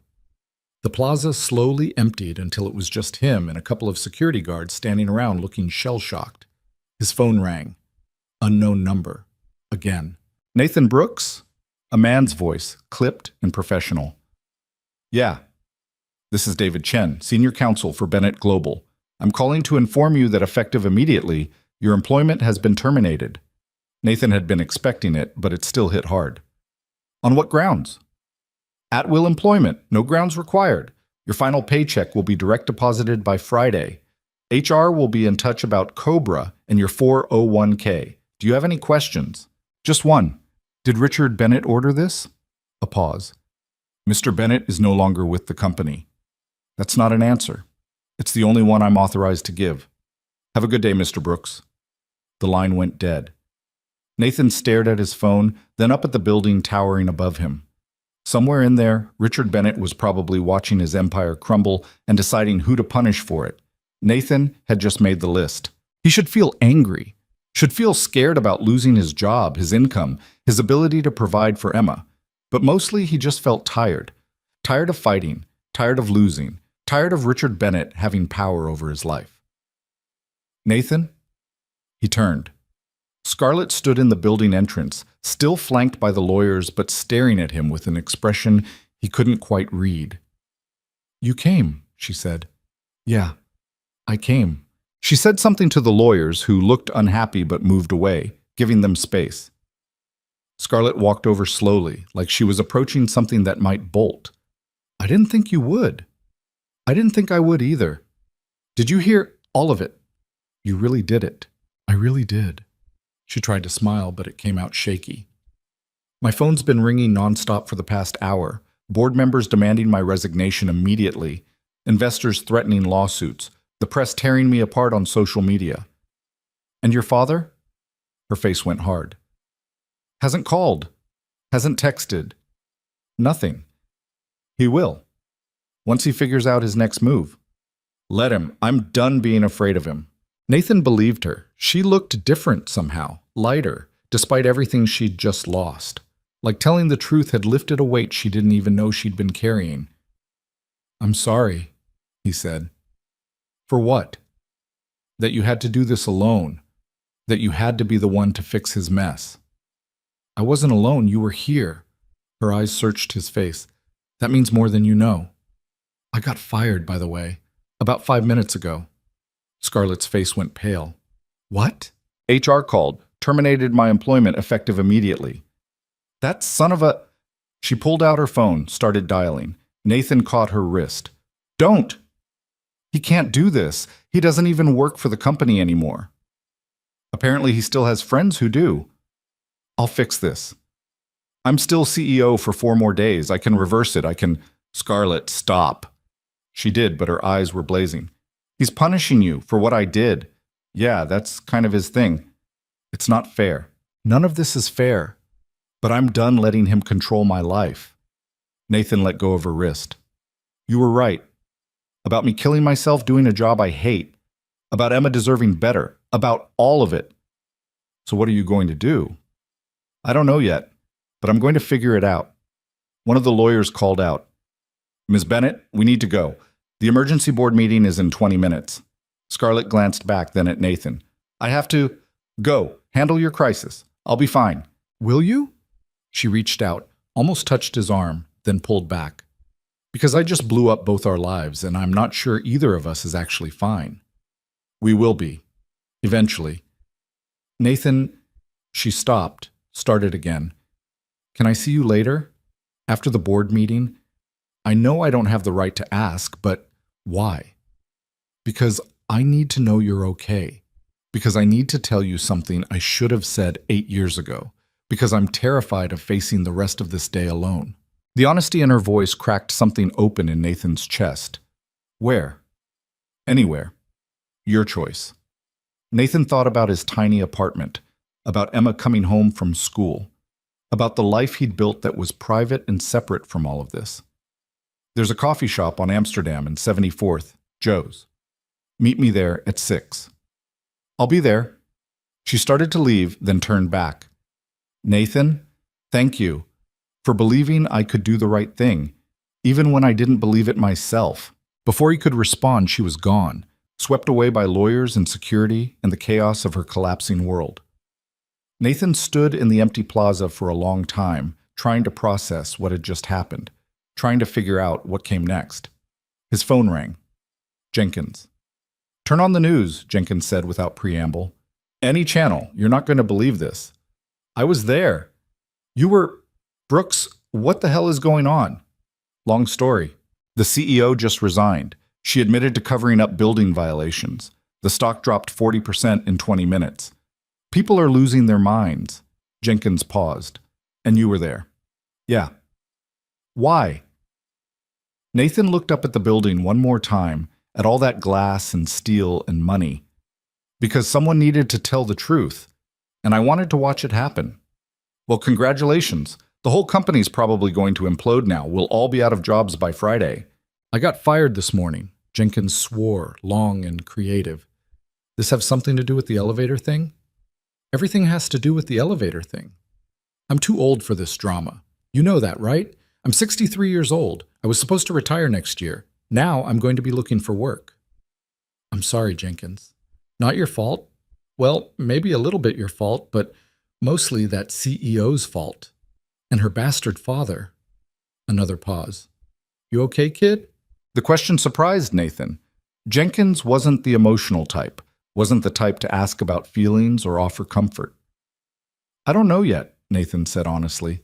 Ask me in a week. Fair enough. Listen, if you need a reference, I'll tell whoever asks that you're the best maintenance guy I've ever worked with. Pain in the ass, but good at your job. Thanks, Jenkins. Don't thank me yet. Finding work is going to be hell for all of us. After he hung up, Nathan walked. He didn't have anywhere to be, no job to go to, no emergency calls to answer. So he just walked through lower Manhattan, past office buildings and construction sites, and all the architecture he used to dream about creating. His phone kept buzzing with news alerts. The story was spreading fast. Major outlets were picking it up, analyzing the financial implications, interviewing industry experts about what this meant for the construction sector. Somewhere in the noise, Nathan caught a headline. Former architect's whistleblowing led to Bennett global scandal. Someone had done their homework, had connected the dots, had figured out who he was and why he mattered. Nathan's phone rang again. A reporter asking for comment. He declined and blocked the number. 2 more calls came in immediately. He turned his phone off. The coffee shop he'd told Scarlett about was in his neighborhood, close enough to Emma's school that he could walk there after pickup. It was a hole-in-the-wall place with mismatched furniture and coffee that tasted like it had been made sometime last week. But the owner didn't mind if you sat for hours and the Wi-Fi was free. Nathan got there early, ordered coffee he didn't drink, and sat in the back corner watching the door. Emma was with Mrs. Chen until 7. That gave him an hour with Scarlett, assuming she actually showed up. Assuming the board meeting didn't run long or she didn't get arrested or the world didn't end in some other spectacular fashion. At 6:15, Nathan started to think she wasn't coming. At 6:20, the door opened and Scarlett walked in. She changed out of the black suit into jeans and a sweater that looked expensive but casual. Her hair was down, and without makeup, she looked exhausted and young, and nothing like the CEO who'd stood at that podium 5 hours ago. She saw him, and her whole face relaxed. Nathan stood up as she approached. "You look terrible." "Thanks. You really know how to make a girl feel special." "How'd the board meeting go?" Scarlett dropped into the chair across from him like all her strings had been cut. "About as well as you'd expect. They voted to accept my resignation immediately instead of waiting until Friday. I'm officially unemployed as of 3 o'clock this afternoon. Welcome to the club. Do we get jackets?" "Just existential dread and uncertainty about the future." She laughed, but it sounded broken. "I've spent my entire adult life at that company. Started as an intern when I was 19. Worked my way up through every department, and today I walked out with a box of personal items and an escort from security." "I'm sorry." "Don't be. I did this to myself." She looked at him, and her eyes were red-rimmed but dry. "No, that's not true.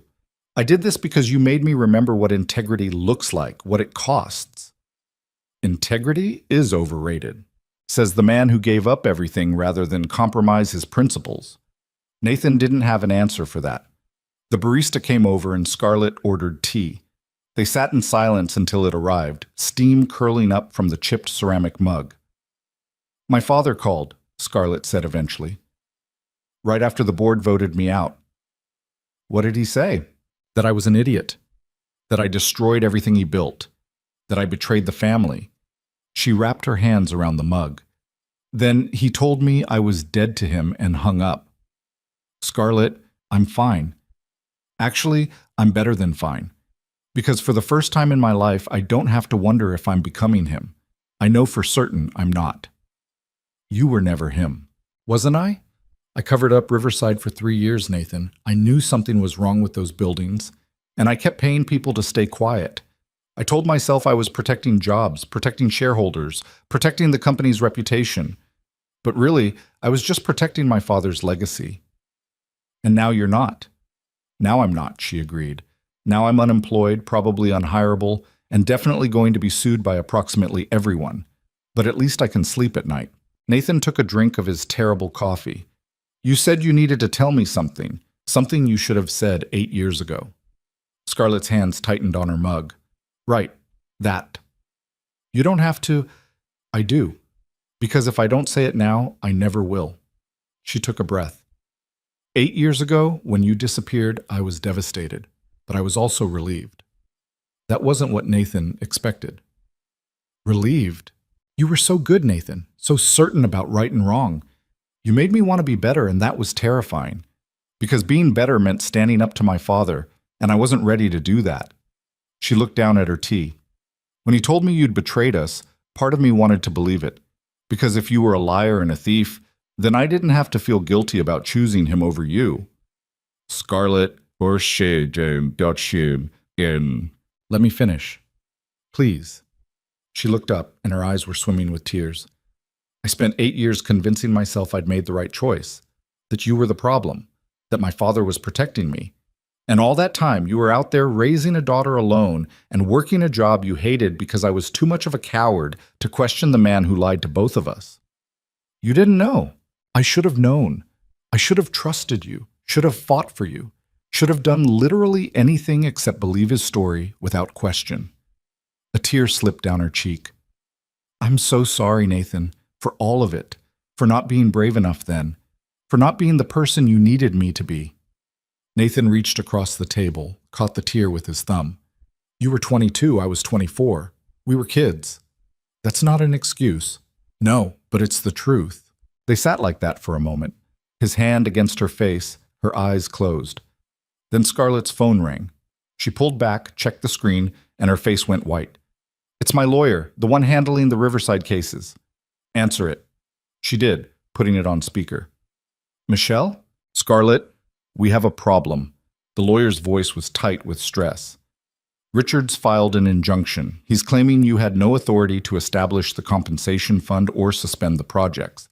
Says you exceeded your role as CEO and damaged the company's financial position. He can't do that. The board already accepted my resignation. He's not suing you as an individual. He's suing the company, claiming your actions were illegal. If the judge grants the injunction, everything you announced this morning gets frozen. Scarlett looked at Nathan, panic in her eyes. Can he win?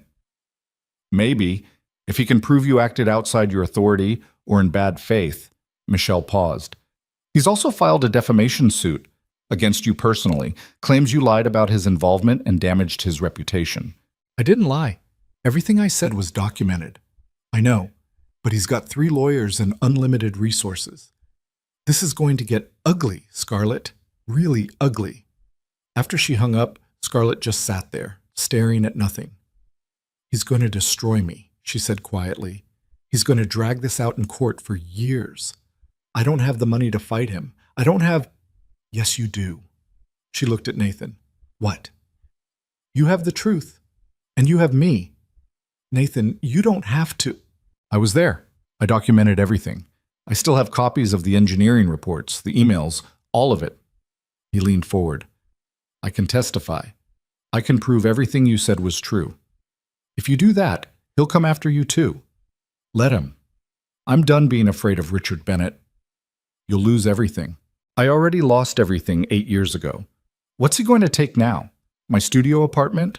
My non-existent savings? Nathan smiled grimly. The only thing I have left that matters is Emma, and he can't touch her. You don't know that. Yeah, I do, because if he tries, I'll burn his whole world down, and he knows it. Scarlett studied his face. You mean that? Every word. She reached across the table, took his hand. Her fingers were cold and trembling. Why? Why would you do this for me? Nathan looked at their joined hands, at the way her fingers fit between his like no time had passed at all. Because you stood up there today and told the truth, even though it cost you everything. Because you proved you're not your father, and because... He stopped. The words stuck in his throat. Because, she prompted gently. Because maybe that man you used to love isn't completely dead after all. Maybe there's still enough of him left to remember what it feels like to fight for something that matters. Scarlett's breath caught. Nathan! His phone buzzed. He ignored it. It buzzed again and again. You should check that, Scarlett said. Nathan pulled out his phone. 7 missed calls from Mrs. Chen. 3 voicemails. His stomach dropped. He called back immediately. Mrs. Chen, what's wrong? Is Emma okay? Emma's fine, Nathan. She's right here, but you need to come get her, right now. Why? What happened? There's a man here. Says he's from Bennett Global's legal team. He's asking questions about you, about Emma, about how you're caring for her. Mrs. Chen's voice dropped to a whisper. Nathan, he's threatening to call Child Protective Services. The world tilted. Scarlett was already standing, grabbing her coat. Where? Nathan gave her the address, already moving toward the door. They ran. The subway felt like it was moving through concrete. Nathan stood by the doors, one hand gripping the pole so hard his knuckles went white, the other clutching his phone like it might somehow make the train go faster. Scarlett stood beside him, her face pale and set.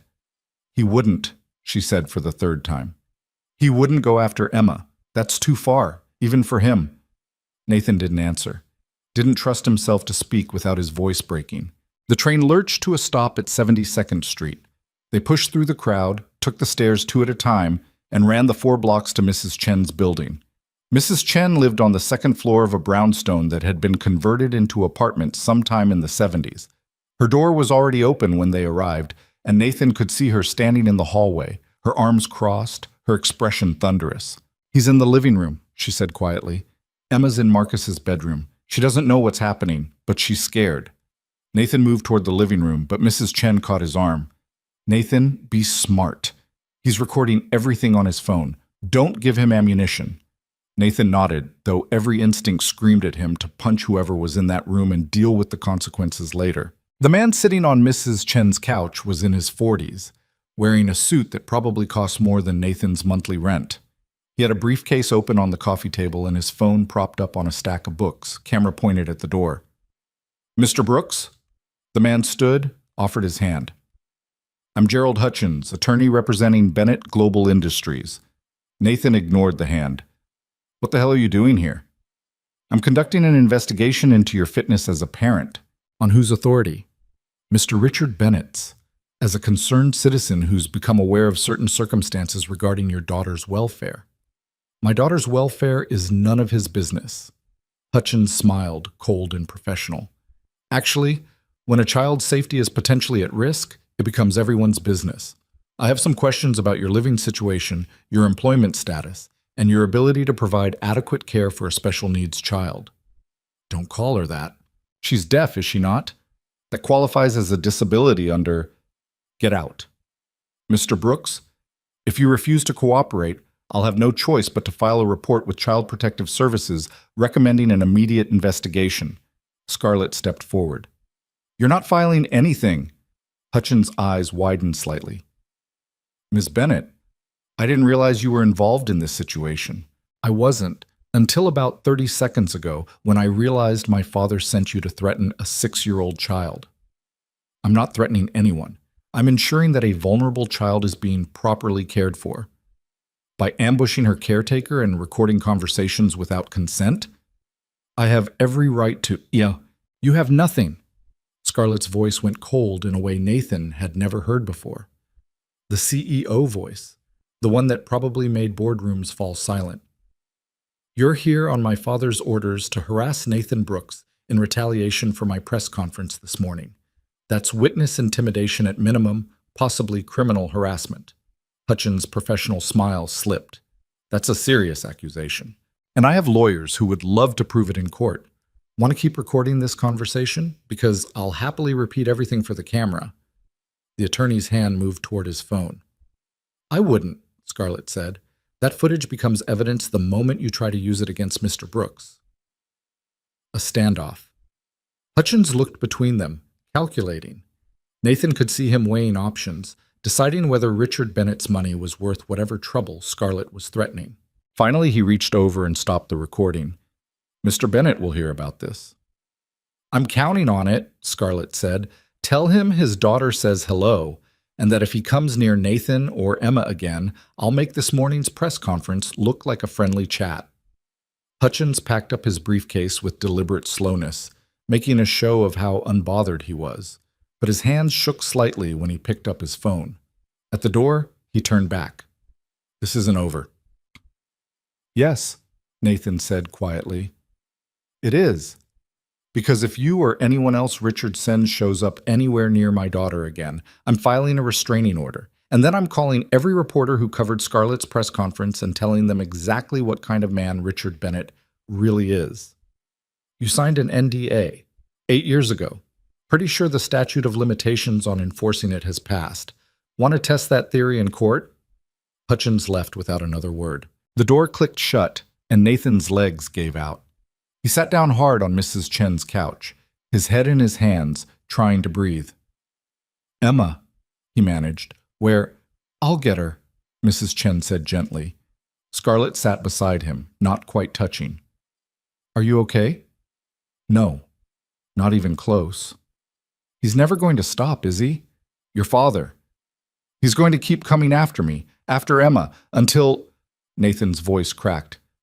"I can't let him hurt her. I can't." "He won't. I won't let him." "How? You don't have power over him anymore. You're not the CEO. I'm just someone who knows where every body is buried," Scarlett said. "And trust me, there are a lot of bodies. Financial irregularities, offshore accounts, bribes to city inspectors that go back 15 years. I documented all of it when I started going through the old files." Nathan looked at her. "You have proof?" "Enough to put him in prison if the prosecutors are interested, which they will be once they finish investigating Riverside." "Why didn't you use it at the press conference?" "Because he's still my father." Her voice went soft. "Because some part of me kept hoping he'd do the right thing on his own, that he'd see what I was trying to do and understand. And now he sent a lawyer to threaten your daughter, so now I stop hoping." Mrs. Chen came back with Emma, who was holding Marcus's hand and looking smaller than usual. When she saw Nathan, she broke free and ran to him. "Daddy, you came!" she signed frantically. "That man was asking questions about us, and Mrs. Chen wouldn't let me come out, and I didn't know what was happening, and—" "It's okay, baby. I'm here. Everything's okay. He said you might not be able to take care of me. He said, he was wrong. Nobody is going to take you away from me. Nobody." Emma buried her face in his chest. Nathan held her tight, feeling her small body trembling, and wanted to find Richard Bennett and show him exactly what happened to men who scared 6-year-old girls.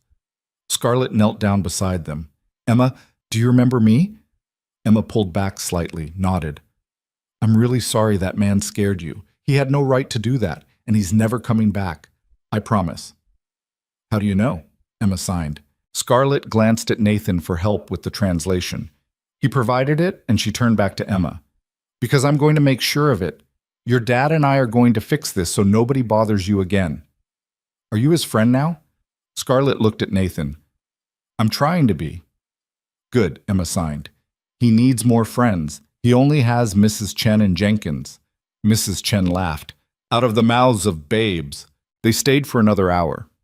Emma calmed down, started playing with Marcus again, acting like nothing had happened. Kids were good at that, bouncing back from things that would break adults. But Nathan saw the way she kept looking over to make sure he was still there. Saw the tension in her shoulders that hadn't been there this morning. Richard Bennett had put that tension there, and Nathan was going to make him pay for it. Walking home, Emma between them holding both their hands, Scarlett said quietly, "You can't stay in that apartment." "What?" "If Richard's going after custody, he'll use your living situation against you. 1 bedroom, Emma sleeping there while you take the couch. He'll claim it's unsuitable." "It's all I can afford." "I know. That's why you're going to stay with me." Nathan stopped walking.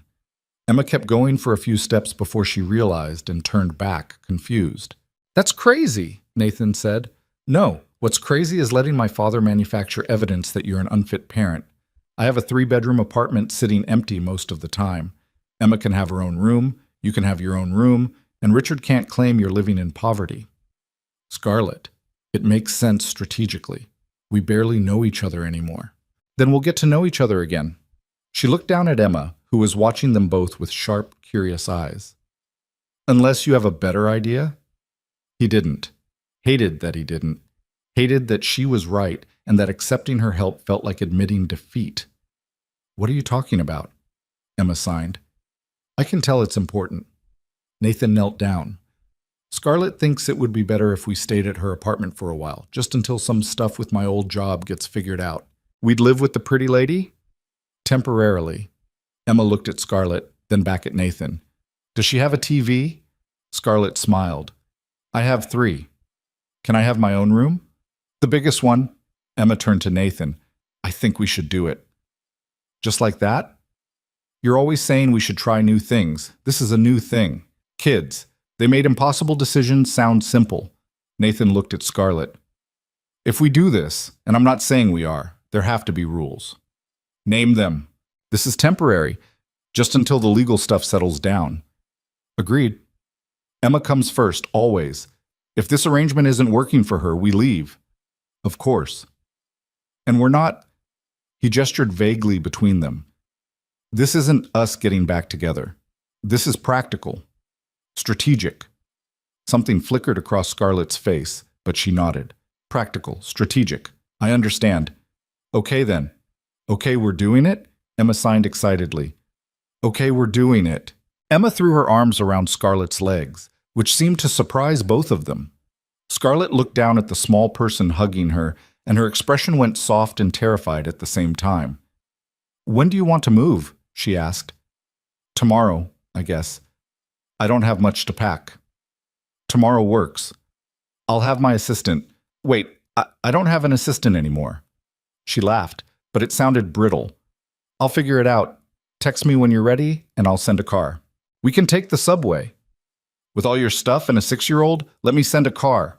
Pride made Nathan want to argue. Practicality made him shut up and nod. They reached Nathan's building, and Emma ran ahead to push the button for the elevator that didn't work. Scarlett hung back with Nathan at the entrance. Thank you, he said, for earlier, with that lawyer. You don't have to thank me. Yeah, I do. You didn't have to step in. He was threatening Emma. Of course I stepped in. She looked up at the building, at the cracked facade, and the fire escape zigzagging up the side. This is really where you've been living? For 4 years, Chet. I walked past here once, about 6 months after I became CEO.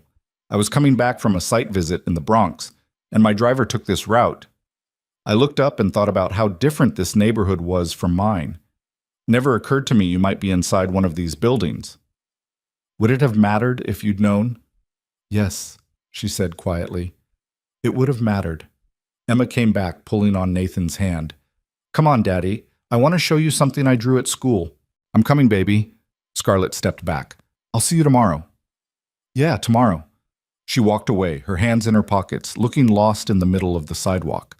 Nathan watched her until she turned the corner, then let Emma pull him inside. The apartment felt different now that he knew they were leaving. Smaller. Shabbier. Nathan looked at the furniture he'd built by hand. The bookshelf that wasn't quite level, the table with one leg shorter than the others that he'd fixed with a folded piece of cardboard.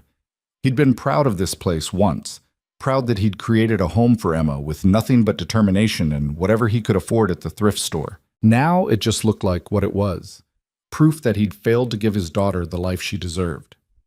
Emma climbed onto the couch beside him. Are you sad about leaving? A little. Me too. But also excited. Do you think Scarlett's apartment has a bathtub? Mrs. Rodriguez said some apartments in Manhattan have bathtubs big enough to swim in. I don't know, baby. Can we bring Mr. Elephant? We can bring everything. Emma was quiet for a moment, then signed. Is Scarlett going to be my new mom? Nathan's heart stopped. What? No, baby. We're just staying at her place for a little while. But you like her, I can tell. It's complicated. You always say that. Because it always is. Do you think she likes us? Nathan thought about Scarlett's face when Emma hugged her. The surprise, the fear, the softness. Yeah, I think she does. Good. I like her too. She has kind eyes. That night, Nathan couldn't sleep. He lay on the couch staring at the ceiling, listening to the building settle and the sound of someone's TV through the thin walls. Tomorrow they'd move to Scarlett's apartment in whatever expensive neighborhood she lived in, and Emma would have her own room with a door that closed, and Nathan would have to figure out how to live in the same space as the woman he'd spent 8 years trying to forget. His phone buzzed. Text from Scarlett. Can't sleep either? Nathan typed back. How'd you know I was awake? Because I know you. You overthink everything. I'm not overthinking. You're definitely overthinking. It's going to be fine. You don't know that. No. But I'm choosing to believe it anyway. Nathan stared at the message. Why are you really doing this? The apartment, standing up to your father. All of it. The 3 dots appeared, disappeared, appeared again. Finally, Because 8 years ago, I let you walk away without fighting for you. I'm not making that mistake again. Nathan's thumb hovered over the keyboard. He didn't know what to say to that. Didn't know if he was ready for what it implied. Finally, he typed, "Get some sleep. Tomorrow's going to be a long day. You too. Good night, Scarlett. Good night, Nathan." He set his phone down and closed his eyes, but sleep didn't come. Instead, he thought about elevators and press conferences and the way Scarlett's voice had broken when she apologized. Thought about Emma's excitement about a new room and Richard Bennett's face when he found out they'd moved in together. Thought about what it might mean to let someone back in after spending years building walls to keep everyone out. The next morning came too fast. Emma woke up at 6, already excited and talking a mile a minute with her hands about what she was going to pack first. Nathan made breakfast while she sorted through her stuffed animals, trying to decide which ones were essential and which ones could be left behind. "Mr. Elephant is definitely coming," she signed, "and Rainbow Bear, and probably Penguin, because he gets lonely. We're taking everything, remember?" "Oh, right." She looked relieved. "Then everybody's coming." Packing took less time than Nathan expected. 6 years of living in that apartment, and it all fit into 8 cardboard boxes and 3 suitcases. He stood in the empty living room afterward, looking at the dust marks where furniture used to be, and felt like he was erasing evidence that they'd ever been there. "Ready?" Scarlett stood in the doorway. She'd showed up exactly when she said she would, wearing jeans and a jacket, looking more like the girl he used to know than the CEO who'd imploded her company yesterday. "Yeah, we're ready." The car she'd sent was black and clean and completely inappropriate for the neighborhood. Emma climbed in with wide eyes, running her hands over the leather seats. "It's so soft," she signed. "Are we rich now?" "No, baby. We're just borrowing someone else's richness." The drive to Scarlett's building took 20 minutes. Nathan watched the neighborhoods change through the window, from the worn-down Bronx to the sleek Upper Manhattan where buildings had doormen and the sidewalks didn't have cracks. Scarlett's building was on the Upper West Side, all limestone and wrought iron, and the kind of quiet elegance that screamed old money. The doorman greeted her by name and didn't even blink at the boxes being unloaded from the trunk. "Miss Bennett? Good morning." "Morning, James. These are my guests, Nathan Brooks and his daughter Emma. They'll be staying with me for a while." James nodded like people moved in with Scarlett all the time. "Of course. I'll make sure they're added to the approved guest list." The elevator, because of course there was an elevator, a real one that worked, was all brass and mirrors. Emma stood in the center, watching their reflections multiply into infinity. "We look like we go on forever," she signed. "We do," Nathan agreed. Scarlett's apartment was on the 14th floor. The doors opened directly into her foyer, not a hallway, not a lobby, but her actual apartment. Nathan stepped out and tried not to stare. Floor-to-ceiling windows looked out over Central Park. Hardwood floors gleamed. The furniture was the kind that appeared in design magazines. Modern, but comfortable. Expensive, but not showy. Emma walked in slowly, her eyes huge.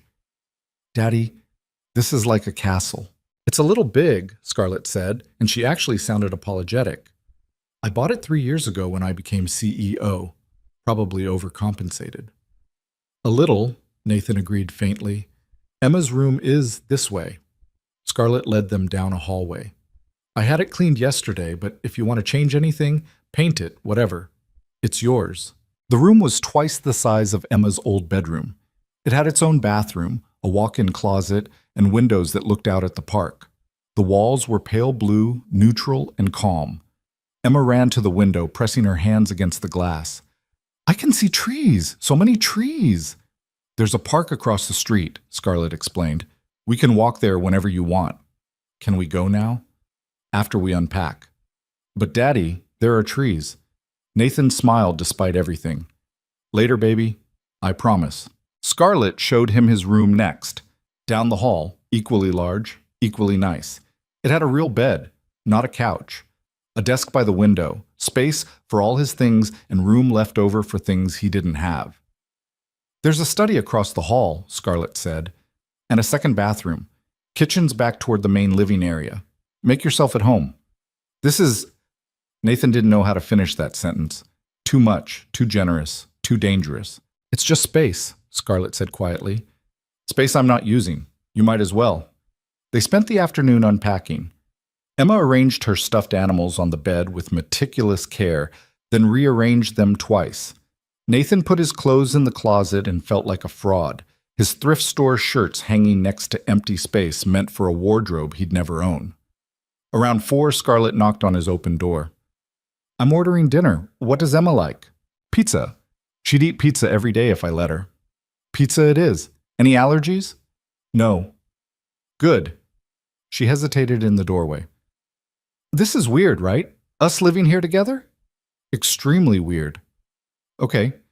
Just making sure it wasn't just me. They ate pizza on the floor of the living room because Emma insisted it was more fun than using the table. Scarlett tried to keep up with Emma's rapid-fire signing, asking Nathan for translations, slowly learning the basics. She's getting better, Emma signed. Tell her she's doing good. Emma says you're doing good, with the signing. Scarlett smiled. Tell her thank you, and that she's a very patient teacher. After dinner, Emma wanted to explore the building. They rode the elevator up to the rooftop deck, which had views of the entire city. Emma ran from one side to the other, trying to see everything at once. This is the best place I've ever been, she signed. Nathan stood at the railing next to Scarlett, watching the sun set over the Hudson. You didn't have to do all this. I know. So why did you? Scarlett looked at him, and in the fading light, she looked exactly like the girl he'd fallen in love with at 20. Because when that lawyer threatened Emma yesterday, I realized something. Your father hurt you. My father hurt you. I hurt you. And Emma's never hurt anyone in her life, but she's the one suffering because of all of us. That's not... It is. She deserves better. You both do. Scarlett turned back to the view. I can't fix what my father did. I can't give you back the 8 years you lost. But I can give you this, a safe place, a fresh start, a chance to rebuild. What if it's not enough? Then at least I tried. Emma came running back, grabbing both their hands. Can we live here forever? Nathan knelt down. This is temporary, remember? Just until some stuff gets figured out. Emma's face fell. But I like it here. I know, baby, but we have to be realistic about... Why can't we stay? Emma looked at Scarlett. Don't you want us to stay? Scarlett glanced at Nathan, then back at Emma. I would love for you to stay, but that's up to your dad. Daddy, please? I'll be so good. I'll clean my room every day, and I won't complain about vegetables. And Emma, please? Nathan looked at his daughter's face, at the hope there, and wanted to promise her the world. Wanted to say yes, they'd stay here forever in this castle overlooking the park. But forever was a long time, and he'd learned the hard way that promises broke easier than they were made. We'll see, he said finally. Let's just take it one day at a time. Emma hugged him tight. One day at a time. Okay. That night, Nathan lay in his new bed in his new room and listened to the unfamiliar sounds of Scarlett's apartment. No thin walls, no neighbor's TV, no sirens from the street below. Just quiet. Expensive, unsettling quiet. His phone buzzed. Unknown number. His heart sank. But it wasn't Richard's lawyer. It was a text from a number he didn't recognize. This is Michelle Chen, Scarlett's attorney. She asked me to reach out regarding the custody threat. I need to meet with you tomorrow to discuss strategy. Are you available at 10 a.m.? Nathan texted back. I'm unemployed. I'm available whenever. 10 a.m. it is. Scarlett's apartment? That works. Another text came through, this time from Scarlett. Sorry. Should have asked before giving Michelle your number. But we need to get ahead of this. It's fine. Thanks for handling it. Not handling it, we're handling it. Together. Nathan stared at that word. Together. Like they were a team. Like the past 8 years hadn't happened. Like they could just pick up where they left off and pretend the damage wasn't there. But the damage was there. Would always be there. And living under the same roof wasn't going to erase it. His door creaked open. Emma stood there in her pajamas, Mr. Elephant under one arm. Can't sleep, she signed. The quiet is too loud. Nathan almost laughed. Yeah, I know what you mean. Come here. She climbed into bed with him, fitting herself against his side the way she had when she was smaller. Nathan held her and stared at the ceiling and tried to believe that this, all of this, was going to work out somehow. Hey, baby, he said out loud, knowing she couldn't hear him but needing to say it anyway. I'm going to fix this. I'm going to make sure you're safe and happy and that nobody ever scares you again, I promise. Emma was already asleep, her breathing soft and even. Nathan closed his eyes and made a decision. Tomorrow, he'd meet with the lawyer. He'd figure out how to fight Richard Bennett. He'd learn how to live in this apartment with Scarlett without falling apart. Tomorrow, he'd start rebuilding. But tonight, he just held his daughter and tried to remember what it felt like to hope. Michelle Chen arrived at exactly 10 the next morning, carrying a leather briefcase that looked like it had seen better days, and a travel mug of coffee that she clutched like a lifeline. She was younger than Nathan expected, maybe 35, with sharp eyes and the kind of energy that came from running on caffeine and spite. You must be Nathan. She shook his hand firmly. I've been Scarlett's attorney for 2 years, mostly corporate stuff, but I've handled a few family law cases. Where's Scarlett? Taking Emma to the park. Figured this conversation was better without a 6-year-old present. Smart. Michelle settled onto the couch, pulled out a yellow legal pad covered in notes. Let's talk about Richard Bennett and why he's suddenly interested in your parenting abilities. Retaliation for this press conference. Obviously. But we need to understand the specific angle he's working. Gerald Hutchins, the lawyer who showed up at your neighbor's place, filed preliminary paperwork with family court yesterday afternoon. Claims to have received an anonymous tip about potential neglect. Nathan's stomach dropped. Anonymous tip? Convenient, right? The tip alleges that Emma has missed medical appointments, that your living conditions were unsafe, and that you lack stable employment. Michelle looked up from her notes. Any of that true? She's missed one appointment. One. I had to work and the school nurse said we could reschedule. And your living conditions? The apartment was small, but it was clean and safe, and Emma was happy there. Employment? I was fired Monday. Because of Richard. Michelle made notes. Here's the problem. On paper, this looks bad. Single father, recently unemployed, living in poverty, with a disabled child who requires specialized care. A judge could see that and decide Emma needs a more stable environment. She has a stable environment. She has me. I know that. You know that. But we need to prove it to a court. Michelle tapped her pen against the legal pad. The good news is you're not in that apartment anymore. You're here, in a safe, appropriate living situation. That kills his housing complaint. And Scarlett's willing to testify that Richard orchestrated your termination in retaliation? She already stood up to him once. I'm not asking her to do it again. You're not asking. I am. And trust me, her testimony will carry weight. The door opened. Scarlett came in with Emma, both of them windblown and laughing about something. Emma saw Michelle and immediately went shy, hiding behind Scarlett's legs. Michelle! Scarlett's smile faded when she saw the legal pad. How bad is it? Manageable. If Nathan cooperates and we move fast. Michelle gestured to the couch. Sit. We need to talk strategy. Emma tugged on Scarlett's hand. Who is that lady? She's a lawyer. She helps people solve problems. What problems? Boring adult problems. Why don't you go play in your room for a bit? Emma looked between them, clearly sensing the tension, but she nodded and headed down the hall. Nathan watched her go, hating that his daughter had to live in a world where adults created problems that required lawyers to fix. Richard filed for emergency custody, Michelle said without preamble. Claims Nathan is unfit and that Emma is in immediate danger. Scarlett went pale. He can't be serious. He's very serious. The hearing is scheduled for Friday. That gives us 4 days to build a defense. 4 days? Nathan's voice came out strangled. That's not enough time. It's what we have. So here's what we're going to do. Nathan, you're going to document everything. Every interaction with Emma. Every meal. Every activity. We need to show a pattern of responsible parenting. Scarlett, you're going to provide a character witness statement and evidence of this living arrangement. I'll subpoena Emma's school records, medical records, anything that shows she's healthy and well cared for. What about Richard's motivation? Scarlett asked. Can't we argue this is retaliation?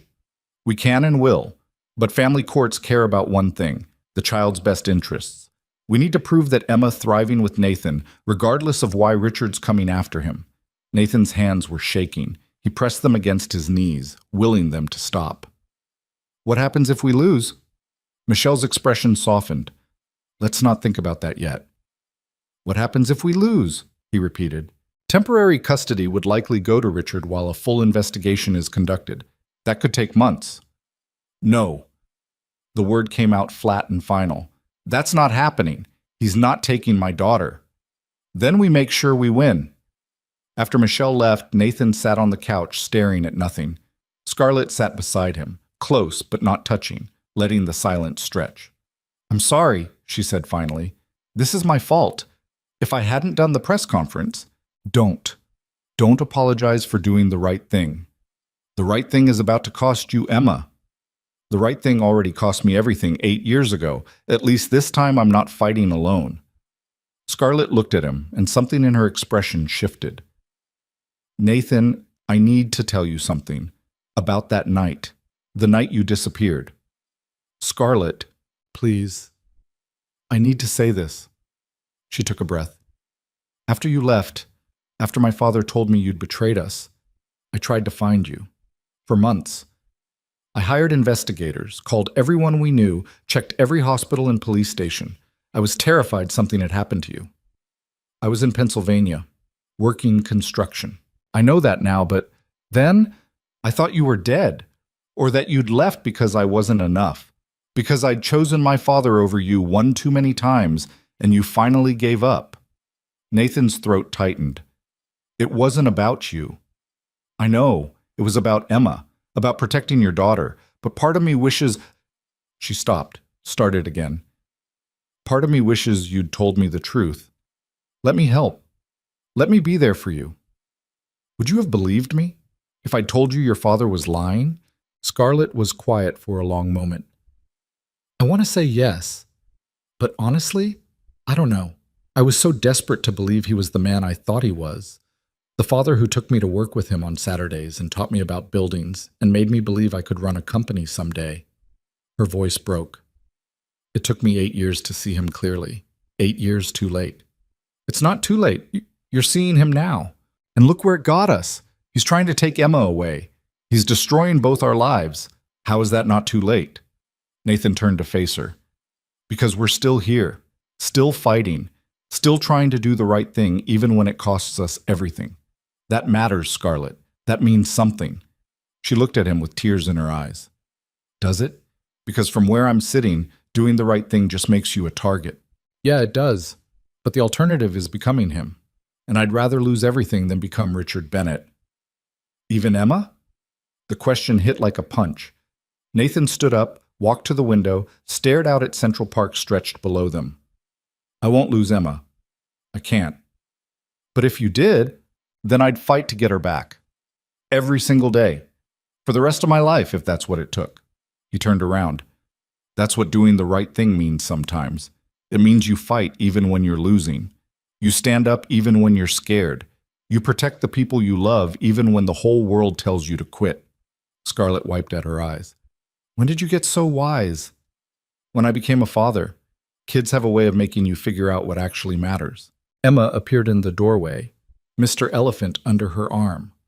Why is everyone sad? Nathan forced a smile. We're not sad. Just talking about boring stuff. You're lying. Your eye is doing the thing again. Scarlett laughed through her tears. She's got you figured out. Emma walked over, climbed onto the couch between them. Are you crying because of me?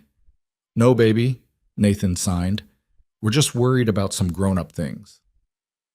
What things? How did you explain to a 6-year-old that her grandfather was trying to take her away? That the world was full of people who use children as weapons? You didn't. You protected her from it as long as you could. Remember the man who came to Mrs. Chen's house? Nathan signed carefully. He works for someone who thinks you should live somewhere else. But I like living here, with you and Scarlett. I know. And we're going to make sure you can stay. Promise?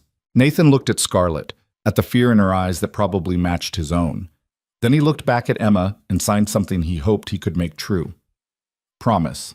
The next 4 days were a blur of preparation.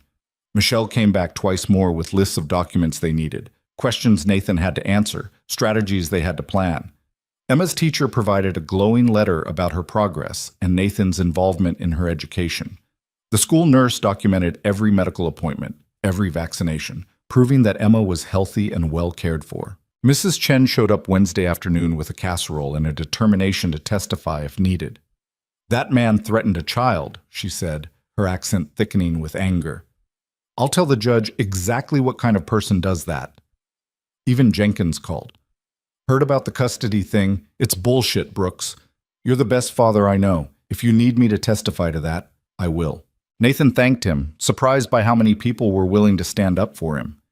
For 8 years, he'd kept his head down, kept to himself, convinced he had to do everything alone. Turned out he'd built something without realizing it, a community of people who saw him as more than just the maintenance guy. Thursday night, the night before the hearing, Nathan couldn't sleep. He got up around 2 in the morning, went to the kitchen for water, and found Scarlett already there, sitting at the counter in pajamas, staring at her laptop. "Can't sleep either?" she asked. "Apparently not." He poured water, sat down across from her. "What are you doing?" "Going through old files, looking for anything we can use against my father." She turned the laptop around. Financial records, emails, memos. He's been moving money offshore for years. Shell companies in the Cayman Islands, payments to city officials that can't be explained. If the prosecutors see this, they'll put him in prison. Maybe, probably, if we turn it over. Nathan looked at her face, at the conflict there. "You don't want to." "He's still my father. Despite everything, despite how much I hate what he's done," her voice broke. "He's still the man who taught me to read blueprints, who believed I could run a company when everyone else thought I should marry rich and look pretty. How do I destroy that person?" "You're not destroying him. He destroyed himself. You're just making sure everyone else sees it." "Is there a difference?" Nathan thought about that. About all the times over the past 8 years when he'd wanted revenge on Richard Bennett, when he'd imagined confronting him, exposing him, watching him lose everything the way Nathan had. But now, sitting here with Scarlett, watching her grapple with the choice to betray her father, revenge felt hollow. "Yeah," he said quietly. "There's a difference. Destroying someone is about making them hurt. Exposing them is about protecting everyone else they might hurt. You're not doing this to punish him. You're doing it to protect Emma, to protect every other person he might threaten or blackmail or manipulate. It doesn't feel different. I know, but it is." Scarlett closed the laptop. "Michelle wants to submit this evidence tomorrow. Show the judge that Richard has a pattern of using his power to hurt people who oppose him, that this custody thing is just another example. And you're not sure you can do it." "I'm terrified I can do it. That's worse." She looked at him. "When you stood up to him 8 years ago, did you know it would cost you everything?" "Yeah, I knew." "And you did it anyway?" "I had to. There were families living in those buildings. Kids Emma's age. How could I live with myself if something happened to them and I'd said nothing?" "So you sacrificed yourself instead." "I protected people who couldn't protect themselves. That's different." Scarlett smiled sadly. "You keep saying that. Like there's a clean line between sacrifice and protection. But sometimes they're the same thing, Nathan. Sometimes protecting someone means destroying yourself in the process. Is that what you're afraid of? That turning over that evidence will destroy you?" "No, I'm afraid it won't. I'm afraid I'll do it and feel relieved. That I'll watch my father get arrested and think, good, he deserves it, instead of feeling torn about it. What kind of daughter does that make me?" Nathan reached across the counter, took her hand. The kind who knows the difference between love and loyalty. You can love your father and still hold him accountable. Those things aren't mutually exclusive. Aren't they? Emma loves me. But if I ever did something to hurt her or someone else, I'd want her to hold me accountable too. That's what love should be. Caring enough to tell the truth even when it's hard. Scarlett's fingers tightened around his. "When did you become so good at this?" "At what?"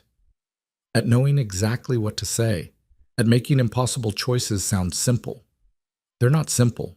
They're just necessary." He squeezed her hand back. "Turn over the evidence, Scarlett. Let the prosecutors do their job. Your father made his choices. Now he gets to live with the consequences." She nodded slowly. "Okay. I'll tell Michelle to submit it." They sat there in the quiet kitchen, hands clasped across the counter, And Nathan realized this was the first time in 8 years he'd felt like he wasn't carrying everything alone, like someone was standing beside him in the darkness instead of watching from somewhere safe and far away. "Nathan," Scarlett's voice was barely above a whisper. "Thank you." "For what?" "For not giving up on me, for believing I could be better than my father, for letting me back into your life even after everything. You're the one who gave us a place to live, who stood up to your father, who's risking everything to help fight for Emma." "That's not the same thing, isn't it?" She looked at him, and something shifted in her expression, something vulnerable and scared and hopeful all at once. "When this is over, when we win tomorrow and Emma's safe and your father can't hurt us anymore, can we talk? About us?" Nathan's heart stuttered. "Scarlett, I know. It's complicated. I know we have 8 years of damage between us. I know you probably don't trust me. I know I don't deserve a second chance." She took a shaky breath. "But I need you to know that I never stopped loving you, even when I thought you'd betrayed me, even when I hated you for leaving. Even through all of it, I never stopped." Nathan couldn't breathe, couldn't think, could only stare at her and feel something crack open in his chest that he thought was sealed shut forever. "I can't promise you anything," he said finally. "I can't promise I'm ready for this, or that I won't mess it up, or that Emma and I won't wake up one day and realize this was all a mistake. I'm not asking for promises." "Then what are you asking for?" "A chance. Just a chance to see if there's anything left worth saving." Nathan looked down at their joined hands, thought about everything they'd lost and everything they might still lose tomorrow. Thought about Emma sleeping down the hall in her room with the view of the park. Thought about all the ways love could break you and all the ways it could rebuild you if you were brave enough to try. "After tomorrow," he said. "After we know Emma's safe. We can talk." Scarlett's smile was tremulous but real. "After tomorrow." Friday morning arrived with clear skies and cold wind. Nathan woke up early, dressed in the one suit he owned, bought secondhand for Lily's funeral 6 years ago and rarely worn since. He stood in front of the mirror trying to knot his tie and failing 3 times before Scarlett appeared in the doorway. "Here, let me." She fixed his tie with quick, efficient movements, her fingers steady even though Nathan could see the fear in her eyes. "You look good," she said when she finished. "Professional, like the architect you used to be." "I look like I'm playing dress-up." "You look like a good father who deserves to keep his daughter." Emma emerged from her room in the dress Mrs. Chen had helped pick out, navy blue with white flowers, appropriate for court, but still something a kid would actually wear. She'd brushed her own hair and it stuck up in places, but Nathan didn't fix it. Let the judge see that Emma was a real child, not some perfect prop. "Do I have to go?" Emma signed nervously. "To the court?" "No, baby. You get to stay with Mrs. Chen today." "What if the judge says I have to live somewhere else?" Nathan knelt down, took her small hands in his. "That's not going to happen. You promised, remember?" "I remember, and I'm going to keep that promise." Mrs. Chen picked Emma up at 8:30. Nathan hugged his daughter tight, breathing in her kid shampoo smell, trying not to think about what it would feel like if this was the last time. "Be good for Mrs. Chen." "Always am." "No, you're not." Emma grinned. "But you love me anyway." "Unfortunately, yes." After they left, Nathan and Scarlett rode to the courthouse in silence. Michelle met them on the steps, looking fierce and caffeinated. "Ready?" she asked. "No," Nathan said honestly. "Good. Confident people make mistakes. Scared people stay sharp." She adjusted her briefcase. "Richard's team requested a closed hearing. Judge approved it, so it'll just be us, them, and the judge. No media circus." "Small blessings," Scarlett muttered. The courtroom was smaller than Nathan expected, more like a conference room than the dramatic spaces he'd seen on TV. Judge Patricia Morrison sat behind the bench, gray-haired and stern-faced, looking like she'd seen every kind of family drama and wasn't impressed by any of it. Richard Bennett sat at the other table with 2 lawyers who looked like they charged $1,000 an hour. He didn't look at Nathan or Scarlett, just stared straight ahead, his face carved from stone. "All rise for the Honorable Judge Morrison." They stood. The judge settled into her chair, reviewed the paperwork in front of her, then looked up. "This is a hearing regarding emergency custody for Emma Brooks, age 6. Mr. Bennett, Your petition claims the child is in immediate danger due to her father's inability to provide adequate care. Mr. Brooks, you contest these claims, is that correct? Nathan stood. Yes, Your Honor. Let's hear from Mr. Bennett's counsel first. The next hour was excruciating. Richard's lawyers painted Nathan as an unstable, unemployed man living in poverty who'd been fired for misconduct and was now squatting in his ex-girlfriend's apartment. They presented the anonymous tip claiming Emma had missed medical appointments and was falling behind in school. They showed photos of Nathan's old apartment. Somehow they'd gotten inside, highlighting the small space and worn furniture. Nathan sat there listening to his life get shredded and tried to stay calm. Then it was Michelle's turn. Your Honor, everything opposing counsel just presented is either misleading or outright false. Emma Brooks has missed one medical appointment in 6 years, which was immediately rescheduled. She's not falling behind in school, she's excelling. I have letters from her teachers confirming this. Michelle slid documents across to the judge. As for Mr. Brooks' employment, he was terminated in retaliation for being connected to Ms. Bennett's whistleblowing. We have documentation proving this termination was orchestrated by Richard Bennett himself. Richard's lawyer objected. The judge overruled it. Mr. Brooks didn't choose to live in that apartment because he's irresponsible, Michelle continued. He lived there because Richard Bennett blacklisted him from his profession 8 years ago, forcing him into maintenance work at a fraction of his earning potential. And he's not squatting anywhere. He's staying with Ms. Bennett by invitation while he seeks new employment. And what is the nature of Mr. Brooks and Ms. Bennett's relationship? The judge asked. Nathan and Scarlett exchanged glances. Complicated, Nathan said. Judge Morrison almost smiled. I gathered. Be more specific. We were engaged 8 years ago. Her father destroyed my career to cover up a scandal. We recently reconnected. She's helping me rebuild my life. So you're romantically involved? Nathan stopped, looked at Scarlett. She nodded slightly. We're trying to figure that out, Your Honor. But regardless of our relationship, Emma has her own room, proper care, and a stable home environment. A home environment that could disappear if Ms. Bennett decides to end this arrangement. With respect, Your Honor, any living situation could change. But Emma's father won't. I'm the constant in her life. I have been since the day she was born. The judge made notes. Mr. Bennett, you're asking for emergency custody of your granddaughter? Richard's lawyer stood. Mr. Brooks is not married to Miss Bennett. They're not even in a committed relationship. Emma has no legal connection to Ms. Bennett, yet she's living in that woman's home because her father can't provide for her independently. That's not true, Nathan said. I can provide. Without Ms. Bennett's charity? Without her money? Without her apartment? The lawyer leaned forward. You have no job, no home, no prospects. You're living off the generosity of a woman you claim to have a complicated relationship with. What happens when that relationship ends? Where does Emma live then? Nathan felt the walls closing in. Everything the lawyer said was technically true, even if it ignored all the context. Your Honor, Scarlett stood up. May I speak? Ms. Bennett, you're not party to this case. I know, but I'm being discussed, so I'd like to address the characterization of my relationship with Mr. Brooks. She took a breath. 8 years ago, I loved Nathan Brooks. I was going to marry him. Then my father, she gestured toward Richard, who refused to look at her.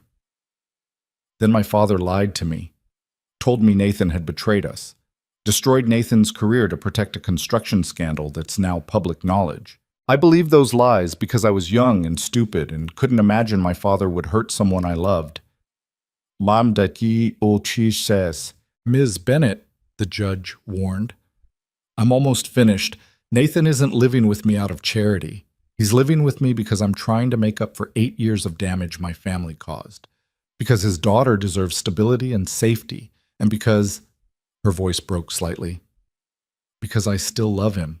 I probably never stopped. The courtroom went silent. Nathan stared at her. She'd just said it. In court. In front of her father and the judge and everyone. No taking it back now. Richard finally looked at them, and his face was twisted with something Nathan couldn't quite identify. Rage? Pain? Betrayal? Your Honor, Richard's lawyer tried to recover. Ms. Bennett's emotional testimony doesn't change the facts. Mr. Brooks cannot independently provide for his daughter. Actually, Michelle cut in, that's no longer true. This morning, Mr. Brooks received a job offer. She slid another document across. Harrison and Associates, one of the top architecture firms in the city, has offered him a position as senior architect. Starting salary of $185,000, full benefits, including health insurance for Emma. Nathan's head snapped toward Michelle. What? She gave him a tiny smile. Check your email. Nathan pulled out his phone with shaking hands.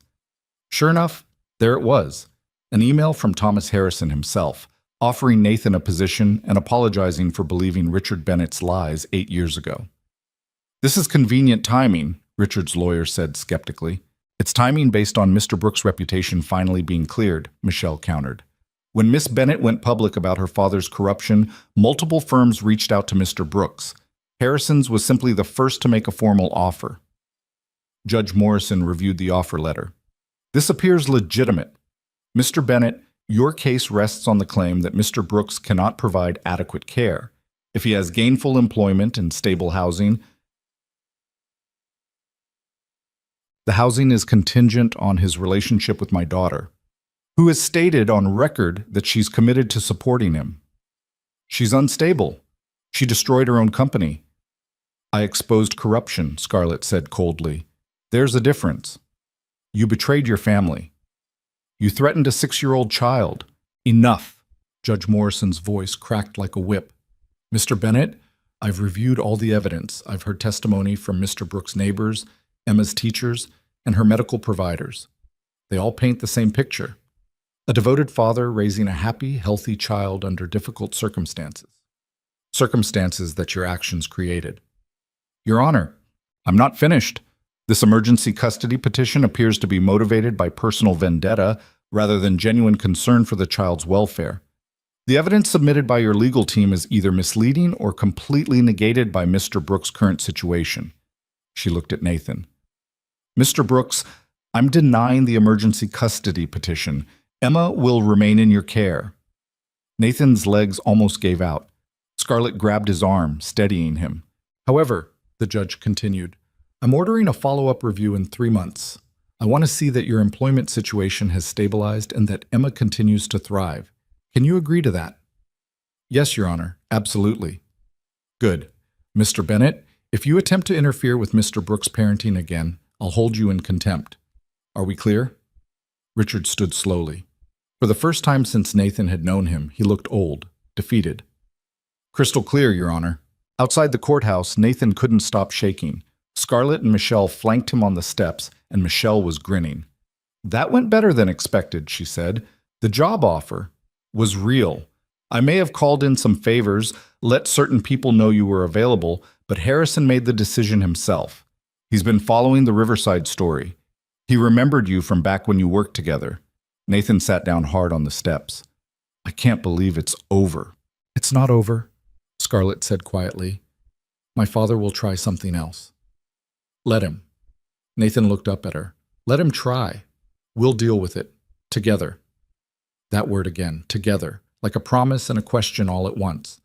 Michelle excused herself to make phone calls, leaving Nathan and Scarlett alone on the courthouse steps.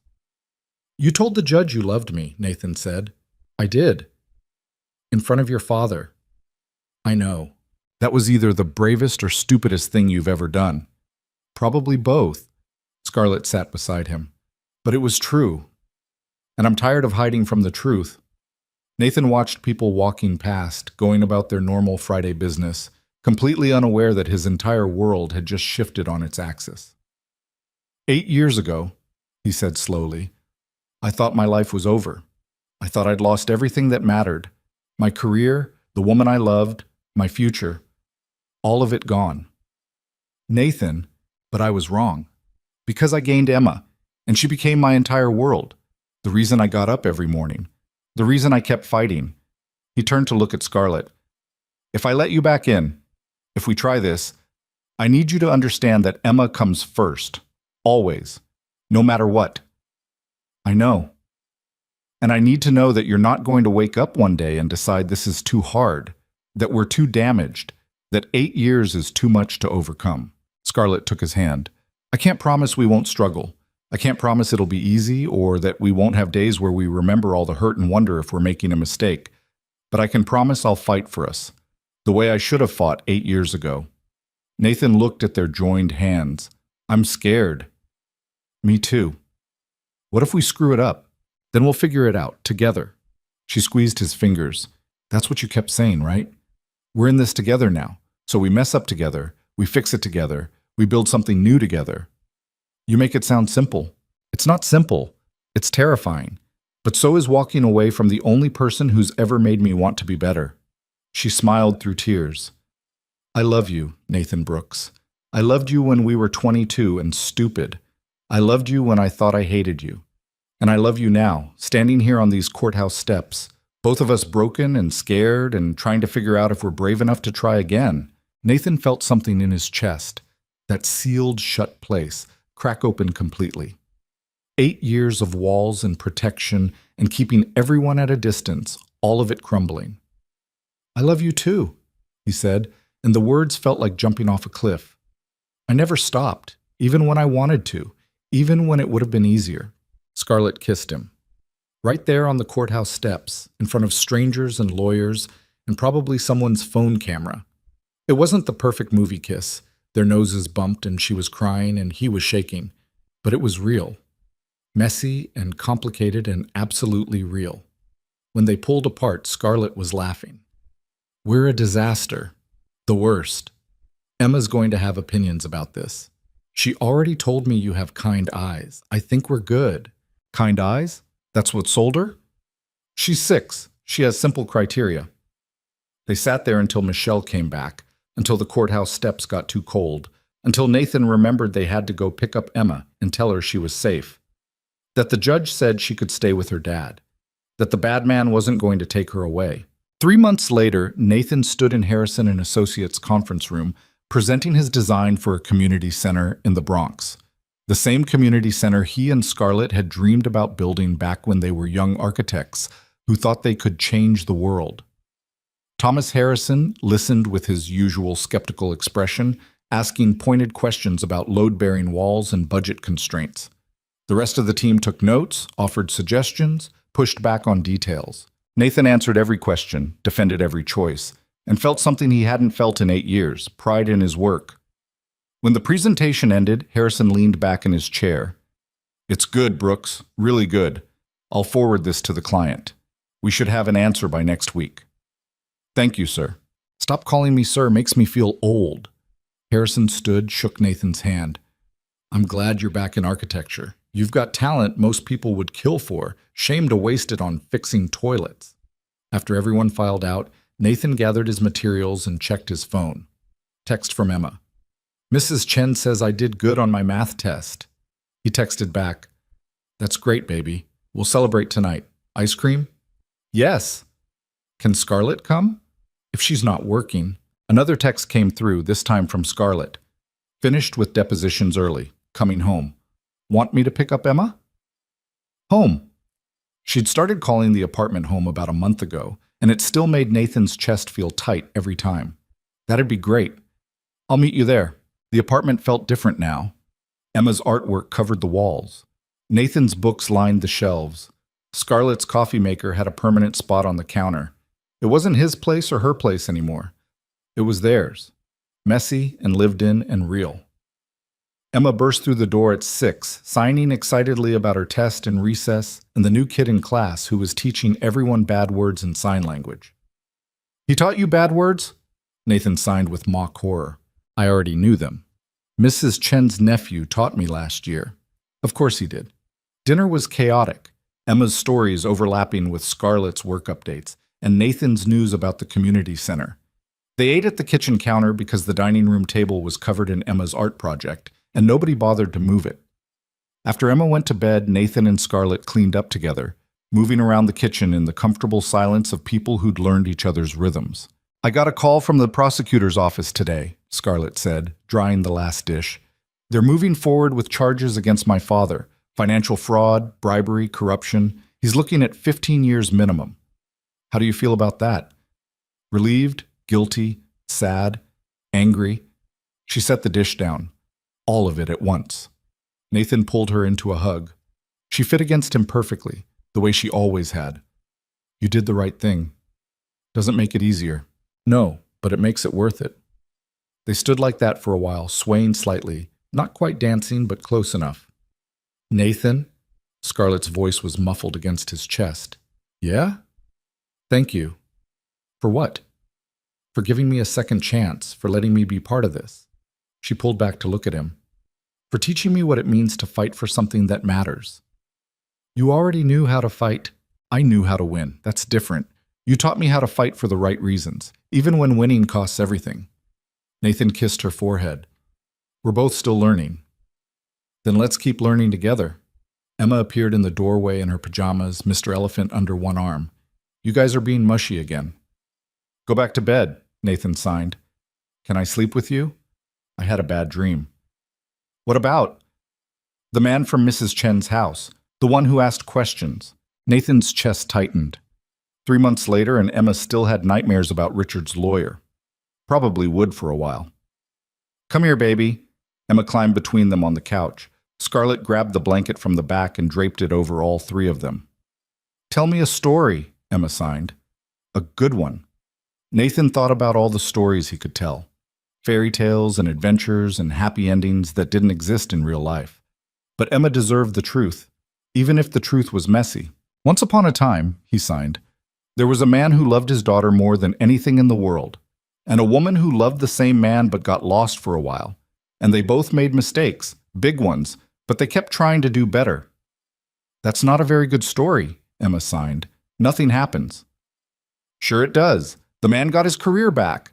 The woman learned to be brave, and they all lived together in an apartment with a view of the park. And then what?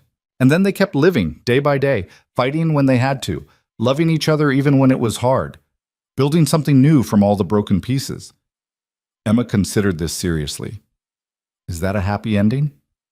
Nathan looked at Scarlett, at the way she was watching him with tears in her eyes. Looked at Emma, safe and warm between them. Looked at the life they'd built from nothing but stubbornness and hope. Yeah, baby. I think it is. Even though it's not perfect? Especially because it's not perfect. Perfect things are boring. Real things, messy, complicated, broken things that we fix together, those are what matter. Emma yawned. I like real things. Me too. She fell asleep between them, her breathing soft and steady. Nathan and Scarlett sat there until late, not wanting to move, not wanting to break the spell of this moment. Because this was it. This was the happy ending that nobody promised you. Not perfect, not easy, not the fairy tale version where everything magically worked out, but real. Messy and complicated, and absolutely real. And sometimes, if you were brave enough and stubborn enough and lucky enough, real was more than enough. It was everything.